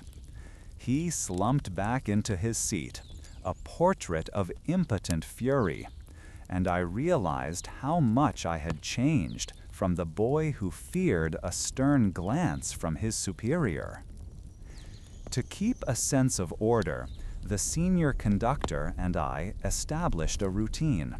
Every hour, we moved through the train with a single bucket of water and a tin cup, offering a small ration to each passenger. The taste of the cold, slightly metallic water was a brief relief, a small ritual that broke the monotony of waiting. Afterwards, we would distribute one dry, hard biscuit to each person. It was a meager meal, crumbling in the mouth and offering little comfort, but it was sustenance. It was a sign that someone was in charge, that there was a plan. Holding the community together required these small, repeated acts of care, creating a rhythm in a night that otherwise had none. In the deepest hours of the night, when most passengers had drifted into an uneasy, fitful sleep, I found myself standing alone on the platform between two carriages. The wind bit at my exposed face and hands, and I shoved them deep into my pockets for a warmth that was no longer there. I could see the shape of the cutting against a sky that held no stars, just a uniform, oppressive blackness. This was the railway I had never imagined. It wasn't about the power of the engine or the precision of the timetable. It was about the fragile human lives held within these wooden boxes, their safety and well-being entrusted entirely to me. I thought about whether a man is ever truly prepared for such a burden, or if he is simply forged by it when it arrives. The sound of a softly sung hymn broke the silence, drifting from a few rows back in the third-class carriage. It was a simple, mournful tune, but others soon joined in, their voices hesitant at first, then growing a little stronger. It was not a chorus of joy, but one of solidarity, a small act of defiance against the dark and the cold. I saw the senior conductor listening from the other end of the aisle, and he gave me a slow, deliberate nod. It was an acknowledgement that we were doing more than just keeping people safe. We were helping them endure. The shared song was a more powerful balm than any reassurance I could offer, a reminder that they were not alone in their fear. Just before dawn, a new silence fell, the one that comes with deep exhaustion. The singing had stopped, the murmuring had ceased, and the only sounds were the howling wind and the occasional soft cough. I walked the length of the train one last time, my lantern casting a low, gentle arc of light. I saw the wealthy man slumped in his fine coat, asleep with his mouth open.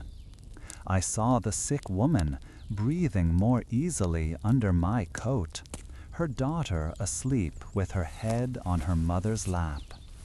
Families were huddled together, limbs intertwined for shared warmth, strangers leaning against strangers. In the dim light, they were no longer first, second, or third class. They were simply passengers, all bound together by a single shared fate.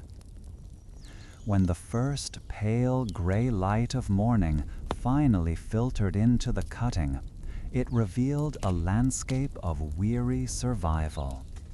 It did not bring warmth, but it brought an end to the suffocating darkness. I stood in the doorway of a carriage, feeling the aches in my back and the profound tiredness in my bones. I looked over the huddled, sleeping forms, their faces peaceful in a way they had not been while awake. We had made it through the night. The landslide was still there, the tracks were still blocked, and a new day of challenges awaited us. But we had held together. My sworn duty to the railway company had become a profound and personal obligation to the people it carried. The relief that came with the rescue party was short-lived, washed away by a cold dread when the formal summons arrived. It was a crisp, official-looking letter ordering our crew to report to the regional office for an inquiry. The journey there felt longer than any I had taken on the rails. Instead of the familiar rhythm of the wheels, there was only the clep-clop of a horse-drawn cab and the tightening knot in my stomach. The senior conductor sat opposite me, his face impassive, offering no words of comfort or strategy. He simply stared out the window, leaving me alone with my thoughts.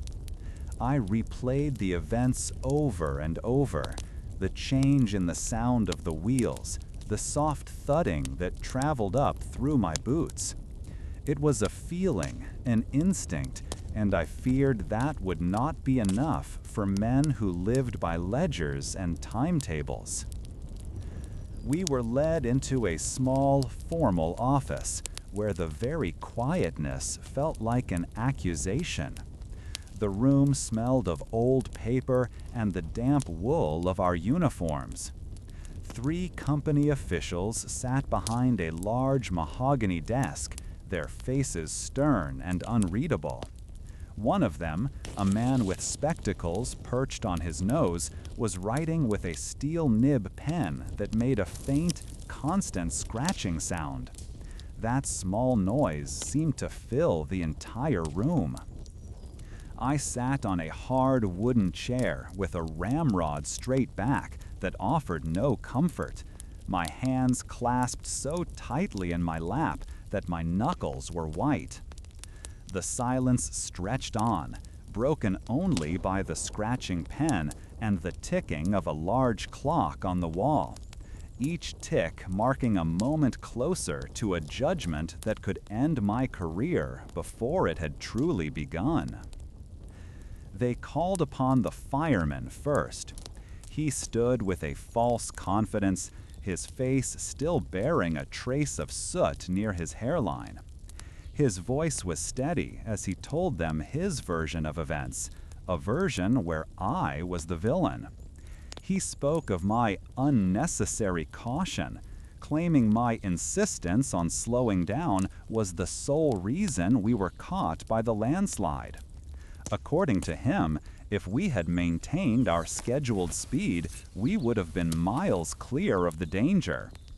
My throat went dry as I listened to his words twist the truth into a weapon against me.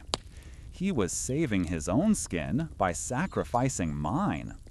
I felt a surge of hot anger, followed by a cold wave of fear. His story was simple and made a certain kind of brutal sense. Mine was based on a feeling, a whisper from the rails themselves. When the officials turned their gaze to me, their eyes were filled with doubt. The man with the spectacles put down his pen and folded his hands. "Mr. Ashton," he said, his voice flat, "you stopped an express train, delaying Her Majesty's mail, based on a sound?" The word hung in the room, dripping with contempt. I felt small under their collective stare. I explained it as best I could, describing the unusual vibration, the soft thudding that replaced the crisp clatter of the wheels.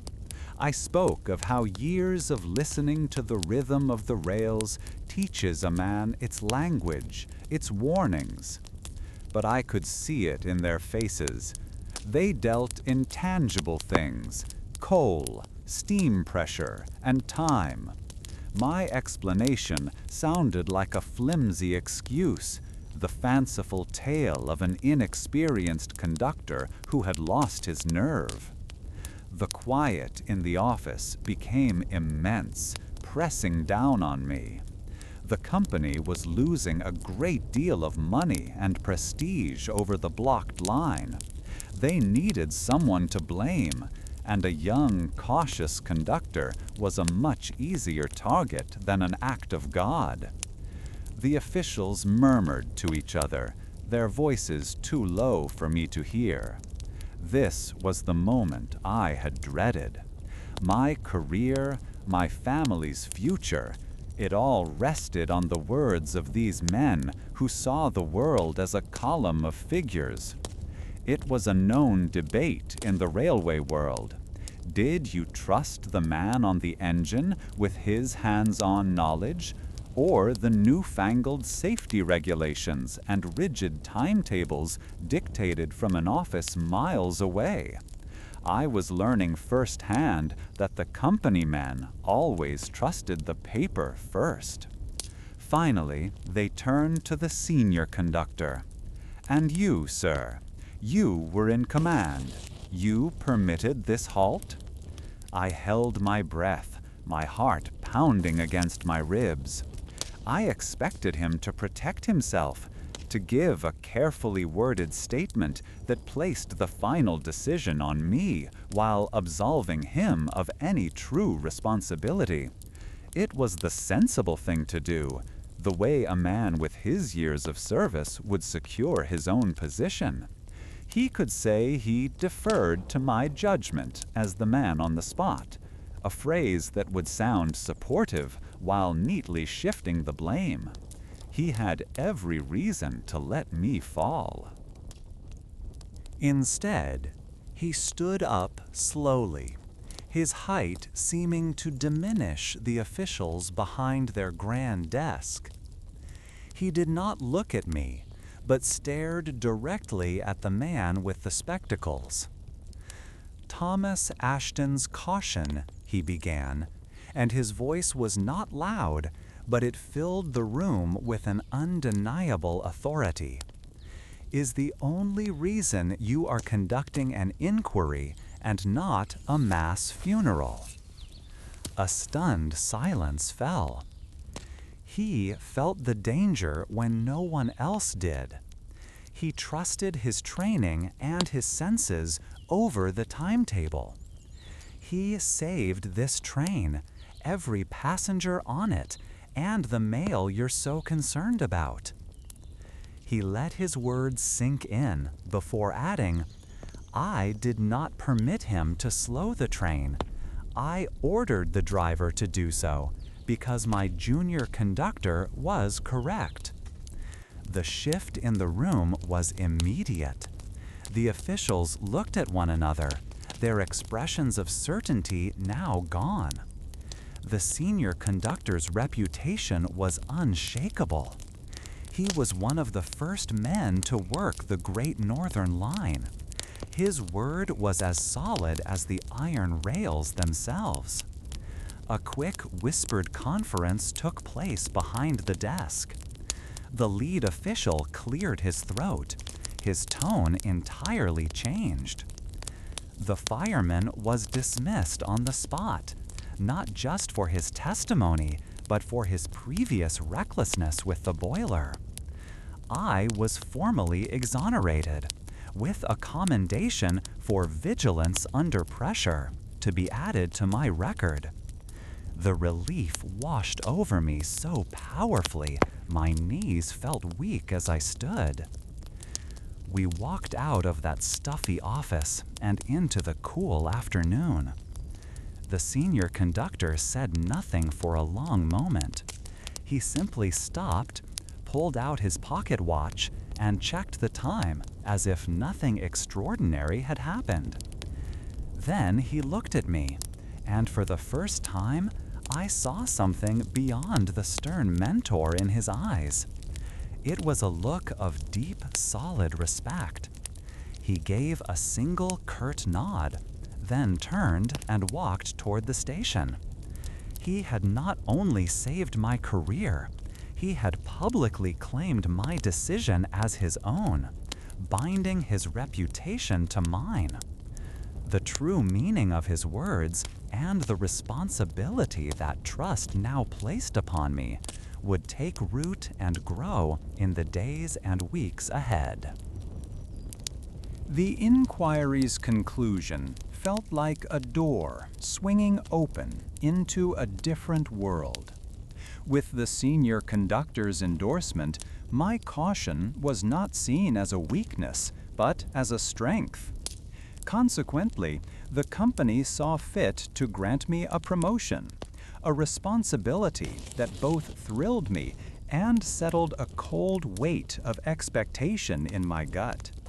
My new route was one of the premier lines, the Great Northern Railway's main artery into the heart of the nation, London. I was given command of an express service, a train that symbolized speed and modernity. Leaving behind the familiar hills and cuttings where I had learned my trade, the journey south was a lesson in itself. The landscape flattened, the towns grew closer together, and the number of signals and junctions multiplied until the trackside became a forest of iron posts and colored arms. My world, once defined by a single ribbon of steel through quiet countryside, was now part of a vast, interconnected web, and I was expected to navigate it flawlessly. As we thundered through the final miles, the very nature of the journey changed. The scent of damp earth and greenery gave way to a different kind of smell, a blend of coal smoke from countless sources and the faint, sour odor of the sprawling city ahead. Small brick houses, their slate roofs stained with soot, began to line the tracks in dense rows, their washing lines fluttering like banners of surrender. Then, the approach to the terminus began in earnest. We slowed, navigating a complex maze of points and crossings, the carriage wheels clattering a frantic, complicated rhythm. Other engines, some strange to my eye with the markings of different companies, hissed on adjacent tracks. For the first time, I felt a tremor of that old apprentice's fear, the feeling of being a very small man in the presence of an impossibly large machine. This was not just a station, it was the capital, the center of everything, and I was about to arrive at its busiest gate. Pulling under the magnificent arched roof of King's Cross Station was like entering a cathedral built to honor the god of steam. Two vast spans of glass and iron soared above, framing a sky hazed with smoke. The sheer scale of the place made my engine, a powerful beast I knew intimately, seem like a child's toy. Before we even came to a complete stop, the platform erupted into a controlled form of chaos. Porters in company uniforms rushed forward with wheeled carts, their shouts cutting through the general din. Doors banged open all down the length of the train, and a wave of humanity spilled out. The resulting harsh mix of sounds was overwhelming. The lingering hiss of our own engine, the sharp blast of a whistle from a shunting engine on a far track, the metallic clang of milk churns being unloaded, and the ceaseless murmur of hundreds of conversations all echoed and amplified under the glass canopy. I stepped down from the cab, my boots hitting the stone platform with a solid thud that did little to ground me. The air itself was a meal. My tongue immediately felt gritty with soot, and a strange combination of smells assaulted me. There was the familiar scent of hot metal and lubricating oil from my engine, but it was mixed with something new.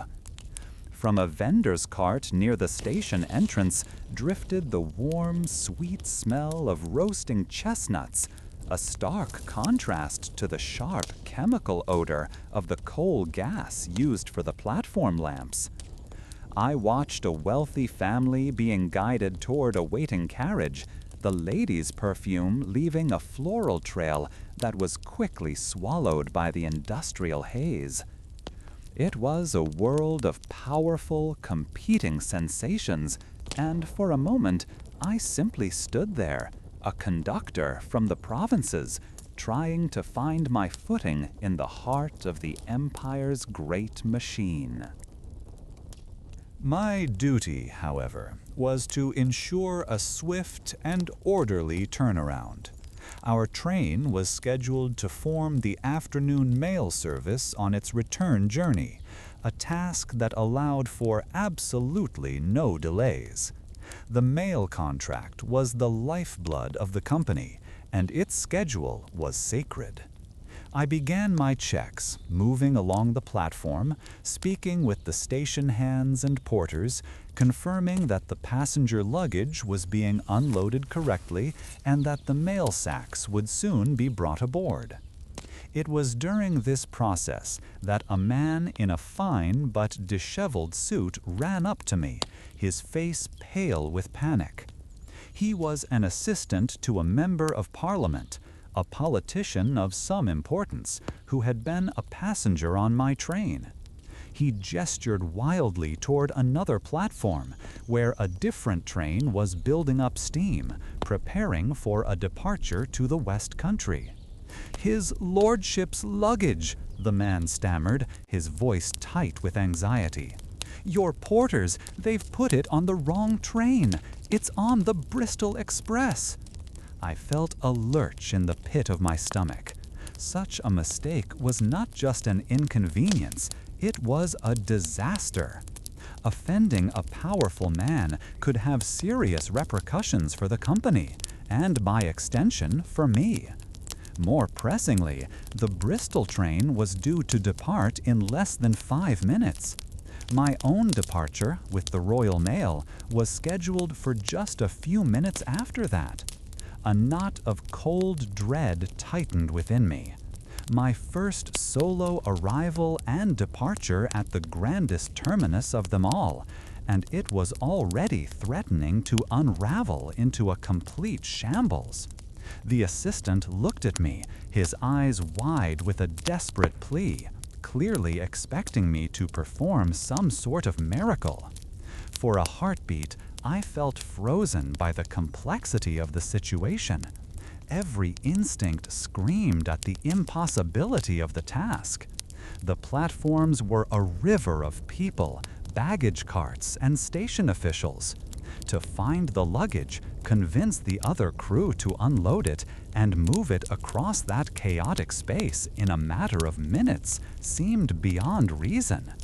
I could simply report the error, let the luggage go to Bristol, and be returned the next day. That was the safe, procedural option. It would absolve me of direct responsibility for the ensuing chaos. Yet the memory of the senior conductor's trust, the weight of my new position, and a stubborn spark of professional pride compelled me forward. I had been promoted because I could handle difficult situations, not because I could fill out a report about them afterward. "Show me," I said to the politician's assistant, my voice coming out much calmer than I felt. I immediately turned to the nearest porter, a grizzled man with arms like tree branches. "You, with me. We have a baggage transfer. Urgent." I didn't wait for a reply, but set off at a pace just short of a run, the assistant scrambling to keep up. Weaving through the crowds required a strange sort of dance, sidestepping families, dodging trolleys piled high with trunks, and calling out warnings as we went. The noise of the station seemed to intensify, the whistles and shouts forming a frantic soundtrack to our race against the clock in my pocket. My conductor's watch, usually a source of comfort and order, now felt like a tiny tyrant, its seconds ticking away my chances of success with relentless precision. Each tick was a step closer to failure, to the humiliation of a delayed mail train on my very first day in command. We reached the Bristol Express with what felt like only 2 minutes to spare. The guard was already standing with his green flag in hand, ready for the signal. "Hold your departure," I yelled, showing him my company insignia to establish my authority. He looked at me with open disbelief and irritation. "On whose authority?" he demanded. There was no time to argue or explain the politics of the situation. "On the authority of the Great Northern Mail Service, which your train is currently carrying a portion of by mistake," I said, stretching the truth, but knowing the mention of the mail would get his attention. While he hesitated, I spotted the politician's crest on a set of large leather trunks in the baggage car. "There, get them out, now," I commanded my porter. The two of them heaved the heavy cases out onto the platform just as the station master's whistle blew for the Bristol train's departure. The guard gave me a dark look, waved his flag, and the express began to pull away, leaving us standing on the platform with the rescued luggage. But there was no time for relief. I glanced at my watch. Less than 3 minutes remained until my own train was due to leave. The sprint back was even more desperate. The porter, a man of incredible strength, somehow managed to maneuver the heavy trunks onto his cart and navigate the crowded platform, while I cleared a path ahead of him. We arrived at my train, breathless and slick with sweat, just as the last of the mail sacks were being loaded. I helped hoist the politicians' trunks into the guard's van myself, the leather handles digging into my palms. My uniform collar was tight against my throat, and I could feel my heart thumping a frantic rhythm against my ribs. I barely had time to check that everything was secure before I took my position. My hands felt unsteady as I pulled the watch from my waistcoat pocket. The second hand swept past the 12. It was time. I raised my whistle to my lips, took a deep, shuddering breath that did little to calm me, and blew the sharp, clear signal to depart. The locomotive answered with a great puff of steam and a jolt that ran the length of the carriages. Slowly, powerfully, the train began to move. We crept out from under the great glass roof, gathering speed, pulling the Royal Mail out of London and into the countryside, precisely on schedule. The politician's assistant stood on the platform, his mouth agape, before giving me a shaky wave of gratitude. Leaning against the side of the guard's van as the station shrank behind us, I finally allowed myself a moment. The adrenaline slowly faded, leaving a profound sense of exhaustion in its wake. My muscles ached from the unaccustomed sprinting and lifting. But beneath the weariness was a powerful, surging feeling of pride. I had been tested not by a runaway train or a crumbling embankment, but by the relentless, chaotic, and unforgiving pace of the modern railway at its very heart. I had faced the human and logistical tangle of the great terminus, and had managed to impose order upon it, if only for a few frantic minutes. It was a different kind of victory. Looking out at the passing landscape, I realized that my understanding of what it meant to be a conductor had been reshaped. It was not merely about signals and timetables, nor just about ensuring safety on a lonely stretch of track. It was about being the calm center of a storm, a point of certainty in a world of moving parts and frantic schedules. My place within this vast iron network had shifted in a way I had not anticipated. I was no longer just a traveler upon the rails. I was one of the reasons the entire system held together, moment by chaotic moment. My promotion to the Great Western Line meant a new route, and with it came a new challenge that had nothing to do with timetables or troublesome passengers. Part of my regular journey now involved guiding our train through the box tunnel, a colossal passage carved straight through a hill for nearly 2 miles. The older crewmen spoke of it with a kind of weary respect, their voices dropping a little lower when they mentioned its name. They told tales of the spirits of the navvies, the laborers who had built the tunnel, who were said to still wander its length in the dark, their ghostly pickaxes ringing on stone. I always nodded along, but inside, I believed in solid iron and steam, not in shadows. Practical things were what mattered, and the tunnel was just another piece of track, albeit a very long and very dark one. On the day it happened, the approach to the tunnel felt different. A certain quiet fell over the cab as the great brick arch of the entrance grew larger, seeming to swallow the sky ahead.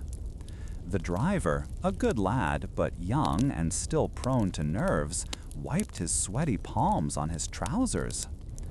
"They say on a clear morning on Mr. Brunel's birthday, the sun shines clean through from one end to the other," he offered, his voice a bit too loud.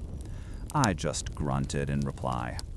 I was more concerned with the scent of hot oil and the pressure gauge than with birthday celebrations for our chief engineer. The world outside, full of green fields and the smell of freshly cut hay, shrank away as we plunged into the man-made darkness. The moment we entered, the sound of the world changed entirely. The steady rhythm of the engine, a familiar comfort in the open air, became a deafening roar that slammed back at us from the curved brick walls. Every hiss of steam, every clang of the firebox door was magnified 100 times, a physical assault on the ears. A chill, smelling of damp earth and decades of settled soot, instantly replaced the warmth of the afternoon. My movements felt sluggish, and each breath brought a gritty taste to the back of my throat. Our engine's main lamp cut a single, trembling beam of yellow into the oppressive blackness, illuminating a short stretch of wet, gleaming rails that disappeared into nothingness just ahead of our iron behemoth. This deep inside the hill, it was easy to understand how the stories began. The darkness was so complete, so absolute, that it felt like a solid thing pressing in from all sides. The only light in the universe was the one we carried with us. "More than 100 men died digging this hole," the young fireman said from his side of the cab, his face a pale oval in the reflected glow of the firebox. "Blasted out of the rock with gunpowder. You can imagine a few of them might hold a grudge." I wanted to tell him to focus on his coal, but I understood the feeling. In a place like this, stripped of all sight and sound from the outside world, a man's mind could easily start to play tricks on him. It was then that our single beam of light began to fail. It started as a flicker, a brief shudder that made the shadows leap and dance. The driver and I both stared at it, our conversation forgotten. The lamp sputtered, its flame shrinking to a weak orange nub, casting long, distorted shadows of ourselves against the back of the cab. Then, with a final, quiet pop, it went out. We were plunged into a roaring, suffocating blackness so total it felt as if my eyes had been sealed shut. The noise of the engine was now our entire world, a chaotic storm of sound with no visible source. My heart gave a hard thump against my ribs, and my hand shot out, finding the cold brass of a handrail, just to feel something solid. "The lamp! It's out!" the driver yelled, his voice tight with panic. I could hear the scrape of his boots as he shifted nervously. His instinct was to brake, to stop this blind rush into nothing. But to stop here, in the middle of the tunnel, would be to invite disaster. Another train might be scheduled behind us, and the unhealthy air from our own engine would quickly become a serious problem. My mind raced past the fear. I knew this track. I had traveled it dozens of times, awake to every subtle change. My authority was new, but the moment demanded it. "Hold steady," I commanded, my voice much calmer than I felt. "Do not touch that brake. I know this route like the back of my own hand." I took a deep breath, the soot-laced air doing little to steady me. "Close your eyes," I told the driver, an order that must have sounded like madness. "Looking for light that isn't there will only trick you. We'll do this by feel." He hesitated, but then I heard him exhale slowly, a sign of trust. I began to count the seconds in my head, a rhythmic tick-tock against the thunder of the wheels. I had learned the language of the rails not with my eyes, but through the soles of my boots. Every joint in the track, every slight curve, was a word in a sentence I had memorized over countless journeys. The darkness was no longer an enemy. It was simply a condition I had to work through. "In 30 seconds, I said, my voice clear and even above the din, "you'll feel a slight dip in the track. That is the main ventilation shaft passing overhead." The driver gripped his controls, his knuckles no doubt white. The air around us shifted, a sudden draft swirling through the cab, bringing a fresh wave of cold dampness. It was a strange sensation, this ghost of the outside world reaching down into the earth. Just as I predicted, the engine gave a subtle lurch downwards. "There," I said. "Now the gradient will ease in 2 minutes. Be ready to adjust the steam. We are precisely where we need to be." The only ghosts in this tunnel were the echoes of my own past journeys. Time stretched and compressed in the roaring dark. My count was the only thing that kept us anchored to reality. I felt the change in the track before the driver did, a subtle lessening of the strain on the engine as the upward slope flattened. "Ease back now," I ordered, gently. He responded instantly, his fear replaced by a focused obedience. We were a team, working as one, guided by my memory and his hands. The air began to change again, losing some of its deep, earthy chill. I felt a faint pressure in my ears, the sign of an opening ahead. I stopped counting. "Prepare yourself," I shouted. "You will see daylight in 5, 4, 3, 2, 1.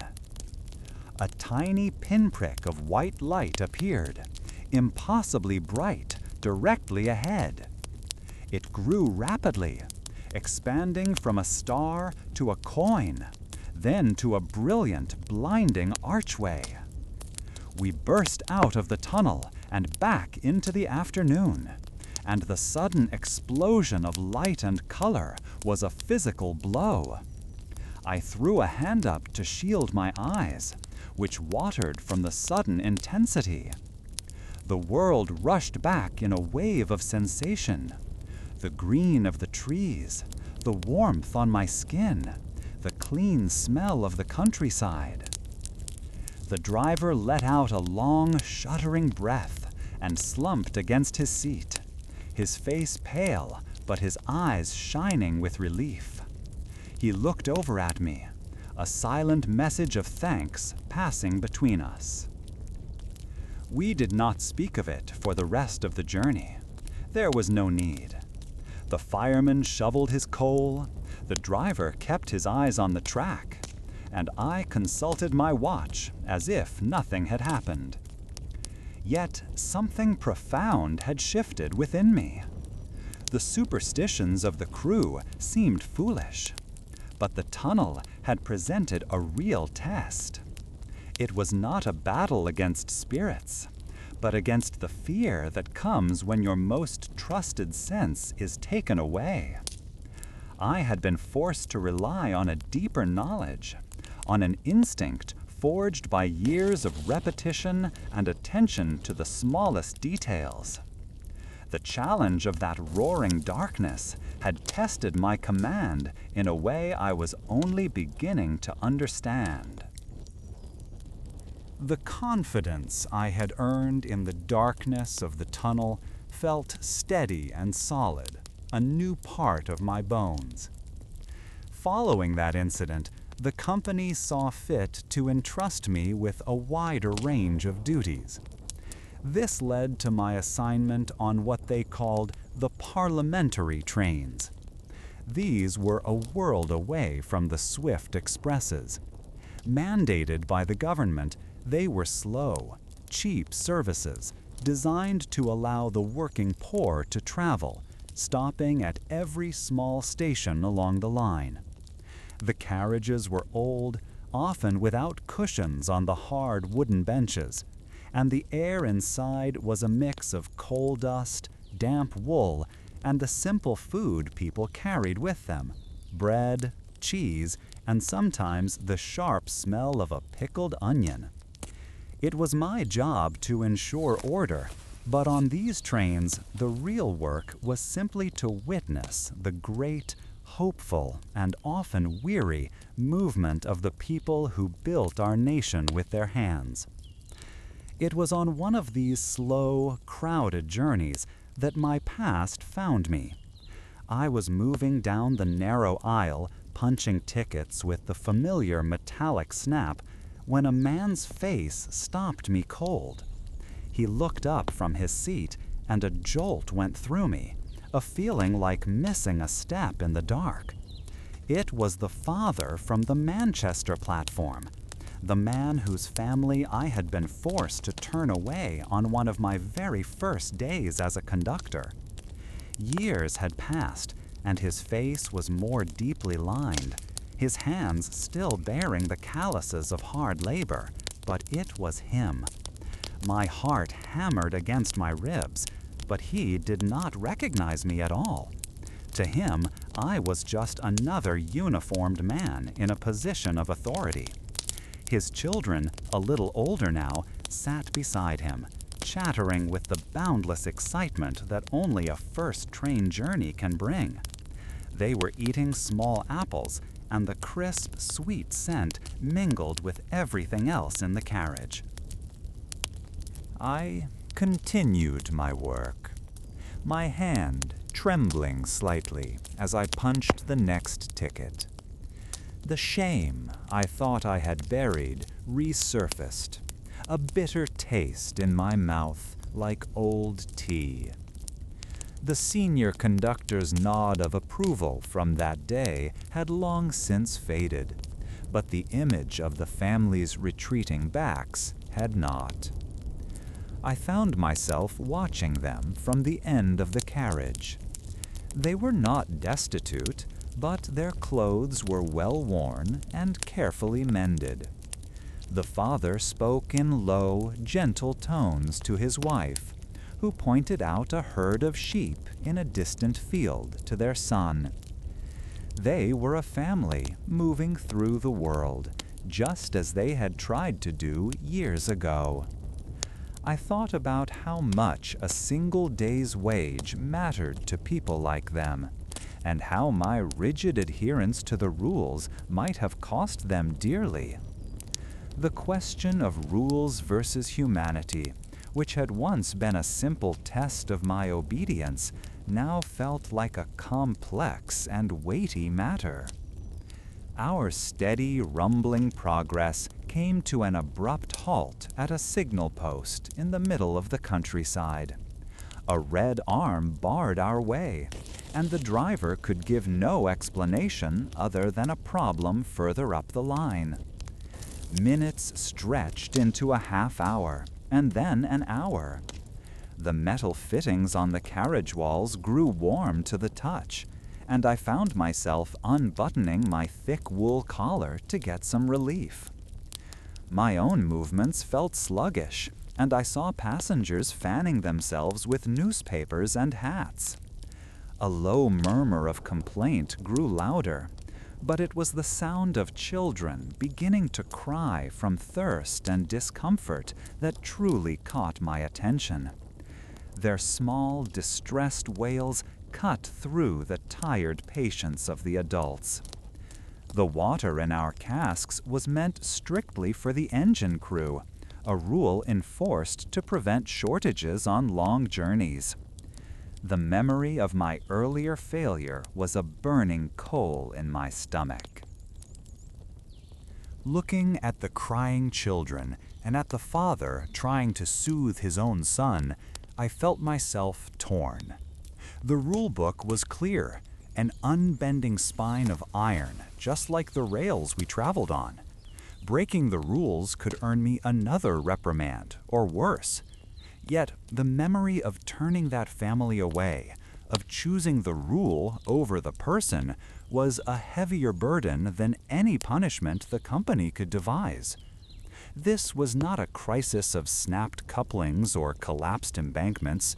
It was a quiet crisis of human need. I had a choice to make, not in the heart of a dark tunnel or a blinding blizzard, but here, in the stillness of a summer afternoon. I looked at the thirsty children and then at the father's worried face. In that moment, I knew that my conscience could not bear the weight of another refusal. With my mind made up, I made my way forward, pushing through the crowded carriages to the engine. The driver and fireman looked at me with surprise as I unhooked one of the heavy wooden water buckets from its brace. They knew the rules as well as I did. "The passengers are thirsty," I said simply, my voice leaving no room for argument. I did not wait for their permission. I filled the bucket from the crew's supply, the clear, cool water sloshing against the sides. The weight of it was substantial, a real and physical burden, but it felt lighter than the shame I had carried for so long. Carrying it carefully, I walked back through the train. Heads turned as I passed, and a hush fell over the restless carriages. The sight of the water brought an immediate and visible wave of relief to the faces of the parents. I stopped first at the seat where the family sat. I did not single them out, but began there as if it were the most natural place to start. The father looked up, his expression one of surprise and then deep gratitude. I took a tin cup from my satchel and filled it, the sound of the water pouring a small miracle in the stuffy carriage. I handed it to the father first. He took it, drank deeply himself, and then passed it to his wife, who gave a drink to each of their children. He looked at me, his eyes clear and direct. "Thank you, conductor," he said, his voice earnest. "God bless you for the kindness." He had no idea of our shared past, no notion that his simple thanks was washing away a stain on my soul. He was just a man, grateful for a cup of water on a hot day. I continued down the aisle, offering water to every family with small children until the bucket was empty. The crying stopped, replaced by the quiet murmurs of parents and the sound of sipping. It was a small act, one that would never be noted in any company logbook. It delayed nothing, and it solved no great emergency. Yet, as I walked back toward my guard's van, the weight in my chest felt noticeably lighter. I had not fixed the world or even the railway. I had simply given water to the thirsty, and in doing so, I had offered a small measure of comfort to myself. I had finally answered the question that had troubled me since my first week on the job. A timetable, a rule, a pound, or a shilling, they were all important things. But they were not as important as a simple act of decency. When the signal finally changed and our train lurched back into motion, the rhythm of the rails felt different. It was the same clatter, the same sway, but my place within it had shifted. I was no longer just the enforcer of rules, the guardian of the schedule. I was a man responsible for the lives and the well-being of the people in my care. My authority came not just from the uniform I wore, but from the choices I made. The father and his family would get off at their station and never think of me again, and that was exactly as it should be. The kindness was not for his memory, but for mine. It was a quiet promise to myself, made years ago on a cold platform and finally kept on a warm afternoon. This new understanding, this simple act of providing a cup of water, settled within me and became a permanent part of how I saw my duties. The encounter was not a grand event, not a dramatic rescue, but it felt more significant than stopping a runaway train or navigating a dark tunnel. It was a realignment of my own moral compass, a silent correction of course.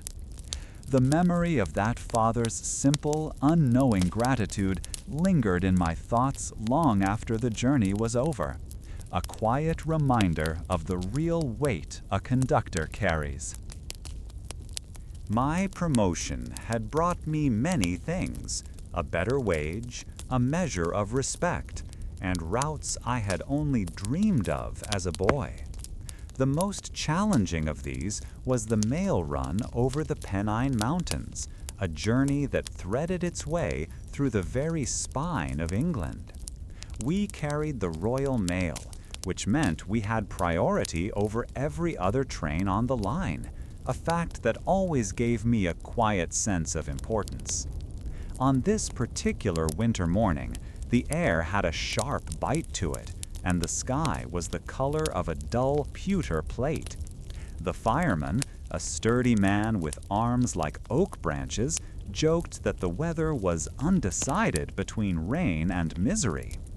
I just nodded, feeling the familiar weight of my conductor's watch in my pocket, and an unfamiliar unease settling in my gut. As we climbed higher into the hills, that unease curdled into genuine alarm. The sky didn't just darken, it seemed to fall in on itself, unleashing a fury of wind and snow. The flakes were no longer gentle drifters, but sharp, angry pellets that stung any exposed skin.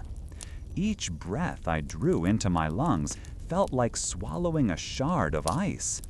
Looking out from the cab, I could no longer see the familiar stone walls bordering the tracks.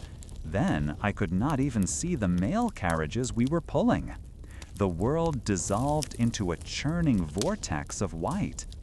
The steady rhythm of the wheels became a muffled, struggling sound, as if the engine itself was fighting for every inch of progress against an invisible enemy.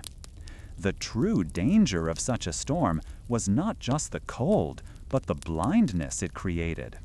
The signal arms, the colored discs and arms that were the railway's language, became coated in a thick layer of ice, freezing them into uselessness. We were traveling by memory and instinct alone.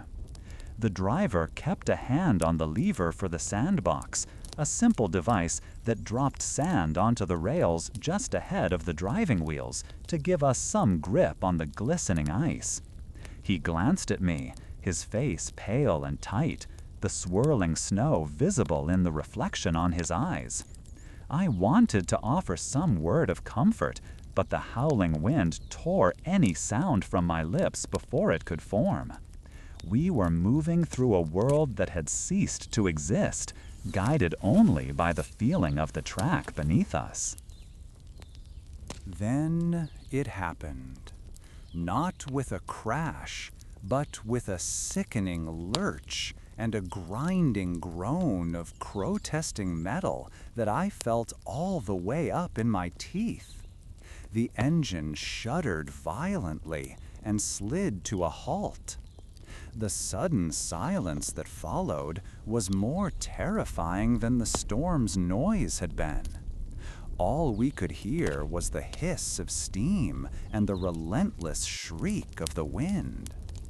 I leaned out as far as I dared, shielding my eyes against the blinding assault. Before us, blocking the track completely, was a solid wall of white. A snowdrift, packed hard by the wind, stood easily 10 feet high, a silent, immovable barrier between us and the world. My first thought was of the mail. The contracts were ironclad, the penalties for failure severe. My second thought was of the 3 men in my charge, and the fact that we were utterly trapped. Turning back was impossible. The snow would have already buried the track behind us. My crew looked to me, their expressions a mixture of fear and expectation. The driver was the first to speak, his voice barely a whisper above the gale. We wait for the plow train, then? I knew the plow train wouldn't even be dispatched until the storm broke, which could be days. We didn't have the fuel to keep the engine warm for that long. Waiting was not an option. It was a slow surrender.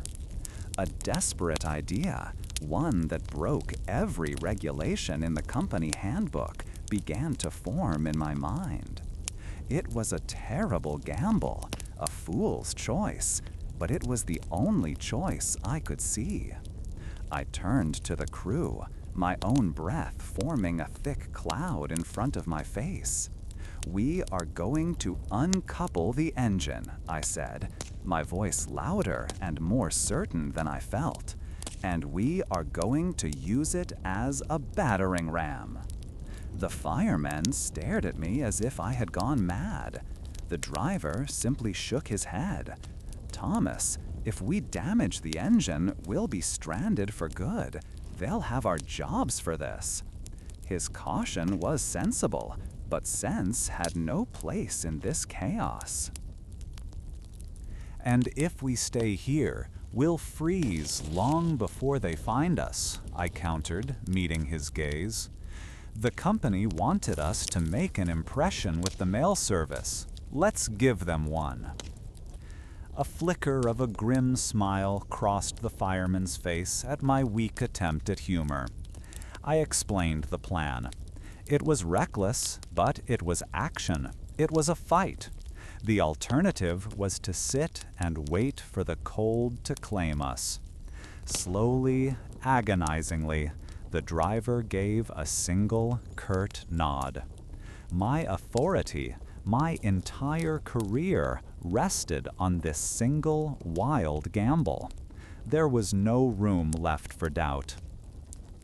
The work of uncoupling the engine from the mail carriages was a brutal, punishing ordeal.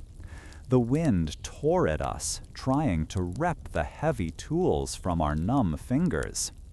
Every piece of metal was coated in a slick layer of ice that burned the skin on contact. We moved like phantoms in the swirling white, shouting to be heard over the storm, our movements clumsy and slow. Finally, the heavy pin was drawn, and the engine was free. The driver reversed us back down the track, as far as we dared, perhaps 50 yards, until the locomotive stood alone, hissing and steaming like an angry bull preparing to charge. I gave the signal, a sharp wave of my lantern. The driver opened the regulator, and we surged forward. The sound was deafening. the roar of the engine, the pounding of the pistons, and then a tremendous jarring crunch as we hit the snowdrift. I was thrown against the side of the cab, the impact rattling every bone in my body. Snow exploded upwards, covering the engine in a thick blanket. For a moment, we were buried. Then, with a great shudder, the engine pushed through, but only for a few feet before grinding to a halt again, its wheels spinning uselessly. We had made a dent, nothing more. We spent hours fighting that drift. We would ram it, reverse, clear what snow we could with our shovels, and ram it again. The work was exhausting, a repeating cycle of hope and failure. My muscles burned, and my back screamed with a pain I had never known. During one pause, as I leaned on my shovel trying to catch my breath, I thought about the inquiry that would surely follow. The company officials would call my actions reckless and unprofessional. They would speak of acts of God to avoid responsibility, but I knew that when it came to assigning blame, it would land squarely on the shoulders of the conductor in charge. This gamble wasn't just for our survival, it was for my entire future. Just as a weary despair began to settle over us, something changed. On our 7th or 8th charge, I had lost count, the crunch sounded different. It was deeper, followed by a long, scraping groan. The engine pushed forward, not just a few feet, but a dozen yards, then 20. A cheer, raw and hoarse, broke from the fireman's throat. We had broken its back. We pushed through the last of the barrier and emerged on the other side, into the same blinding storm, but on a clear track. The relief was so profound it left me dizzy. The fight wasn't over, but we had won the battle. Recoupling the engine was just as difficult as uncoupling it had been. But this time, we worked with a grim determination born of victory. Hours later, bruised, aching, and half-frozen, we steamed into the next station. We delivered the mail. The stationmaster looked at the state of us, at the engine caked in ice and packed snow, and simply shook his head in disbelief.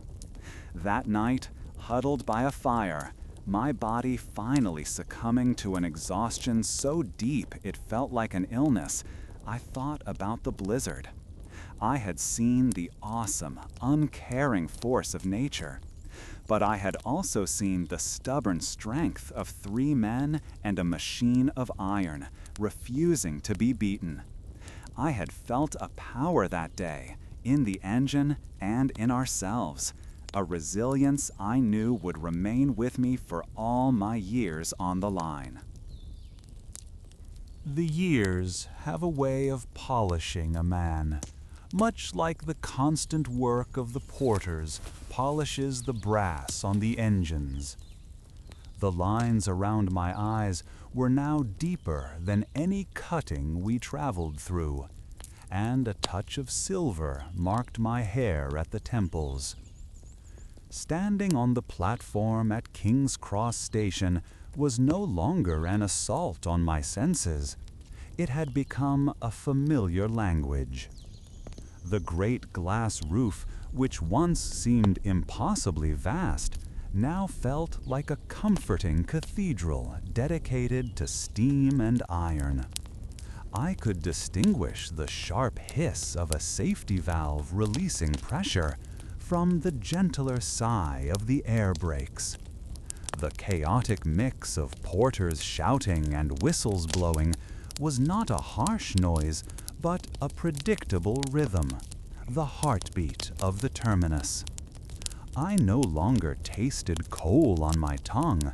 Instead, the scent of hot engine oil and damp London streets was simply the smell of my life's work. This transformation had been slow, earned over countless miles of track. My conductor's watch, a heavy silver piece my wife had given me upon my promotion, was a constant, smooth weight in my waistcoat pocket. Its chain was worn thin in places, and its face was etched with a fine web of scratches, each one a silent story of a jolt, a slip, or a hurried consultation under a flickering lantern. My uniform, once stiff and foreign against my skin, was now worn soft, shaped to my shoulders like a second skin. It was in these small, quiet details that the true nature of my journey was measured. I had learned that a railwayman's life is not one of grand adventures, but of 1,000 small duties performed with care, day after day, until they become a part of who you are. It was during one of these quiet evening moments, as the last of the daylight filtered through the smoky glass above, that my eye caught him. He was a new lad, no older than I had been on my first day, standing near the great driving wheel of the evening express. He clutched his clean, stiff uniform cap in both hands as if it were a shield, his knuckles white. His gaze was fixed on the locomotive with an expression I knew intimately, a paralyzing combination of terror and absolute wonder. He was so still amidst the platform's bustle that he seemed like a statue, a monument to a young man's first encounter with the immense power of the iron horse. Every part of his posture screamed that he felt small and out of place, a trespasser in a world of giants. The sight of him sent a jolt of memory through me, so sharp and clear it was as if no time had passed at all.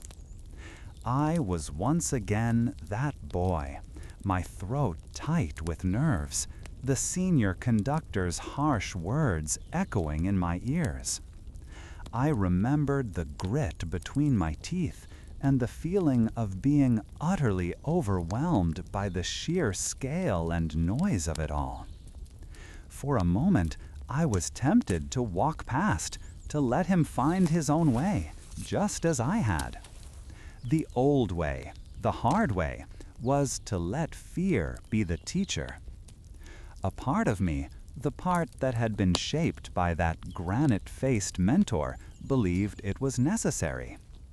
Yet another part of me recalled the cold knot of shame from turning that family away, and the quiet satisfaction of stopping for the injured woman.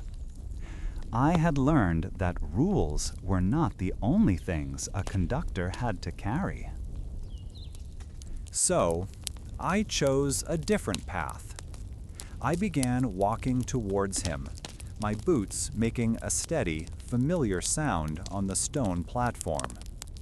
The evening chill was settling in, and I could feel a slight ache in my knees, a gentle reminder of the thousands of miles I had walked up and down moving carriages. He didn't notice me until I was right beside him, and when he did, he flinched, his eyes wide with alarm, expecting a reprimand. I saw the stammer forming on his lips before he could even speak. My own mentor would have used that fear, sharpened it into a tool. I found I had no desire to do so. The boy was already carrying a heavy enough load of doubt without me adding to it. His future and the safety of countless passengers depended not on his fear, but on his confidence. I stopped and simply stood with him for a moment, following his gaze to the gleaming piston rods of the engine. I let the silence stretch, allowing him to grow accustomed to my presence. Then I reached into my own pocket and pulled out a clean cotton rag, holding it out to him. His eyes flickered from the rag to my face, his expression one of complete confusion. I didn't offer him grand words of wisdom or a lecture on the company's regulations. "The brass on the boiler casing has a few smudges," I said, my voice softer than my old mentor's had ever been. "Start there. Give it a proper polish." He stared at the rag, then took it with a hesitant hand. A moment later, a look of understanding and immense relief washed over his face as he hurried to obey. As I watched him begin to work, meticulously rubbing at the warm metal, I knew I had given him more than just a simple task. I had given him a purpose. I had given him permission to touch the very thing that frightened him, to feel its heat and substance, to make a small part of it his own. The work would ground him, connect him to the machine not as a spectator, but as a participant. It was a first step, a way to transform his fear into familiarity through the steady application of his own two hands. That was a lesson more valuable than any rule in the book, a lesson in how to belong. It's a curious thing, isn't it, how a small practical act can sometimes teach more than 100 words. The boy's shoulders began to relax as he focused on his work, the rhythm of his polishing becoming more confident. I wondered what journeys he would see. Would these magnificent engines one day seem quaint and slow to his grandchildren? Would the web of iron rails we were so proud of be replaced by something new and unimaginable? Progress was a relentless engine of its own, and we were all just passengers on its line, tending to our small section of the track for a little while. The loud clang of the station bell, signaling my own train's impending departure, pulled me from my thoughts. The time for reflection was over. Another duty called. I gave the boy a final, encouraging nod, which he returned with a grateful glance before turning back to his polishing. Turning away, I walked towards my own train, the familiar weight of the watch in my pocket a reassuring presence. The guards saluted as I passed, and I prepared to begin the evening run. Looking down the long, gleaming rails as they curved and vanished into the twilight, I felt a sense of peace. All those years on the line, through fog and blizzard, through crisis and calm, had led me not to some grand destination, but to this simple, vital moment on a crowded platform. My life's work had brought me to the quiet duty of handing a nervous boy a polishing rag, ensuring the next journey could safely begin. And so we leave our conductor as his final train of the evening glides to a gentle halt. The hiss of steam softens to a sigh, and the great iron engine settles into a well-earned stillness. One by one, passengers depart into the gas-lit quiet of the station, their journeys for the day now complete. Inside the carriages, the warm glow on the polished wood and velvet seats now illuminates only empty spaces. The rhythmic pulse of the wheels on the track has faded, replaced by a profound and peaceful silence. In the same way, let the motion of your day come to its final, quiet destination. Allow your thoughts to disembark, leaving your mind as calm and empty as those carriages. May the steady, gentle rhythm of your own breathing be the only sound that carries you forward now, on a peaceful passage into deep and restful sleep.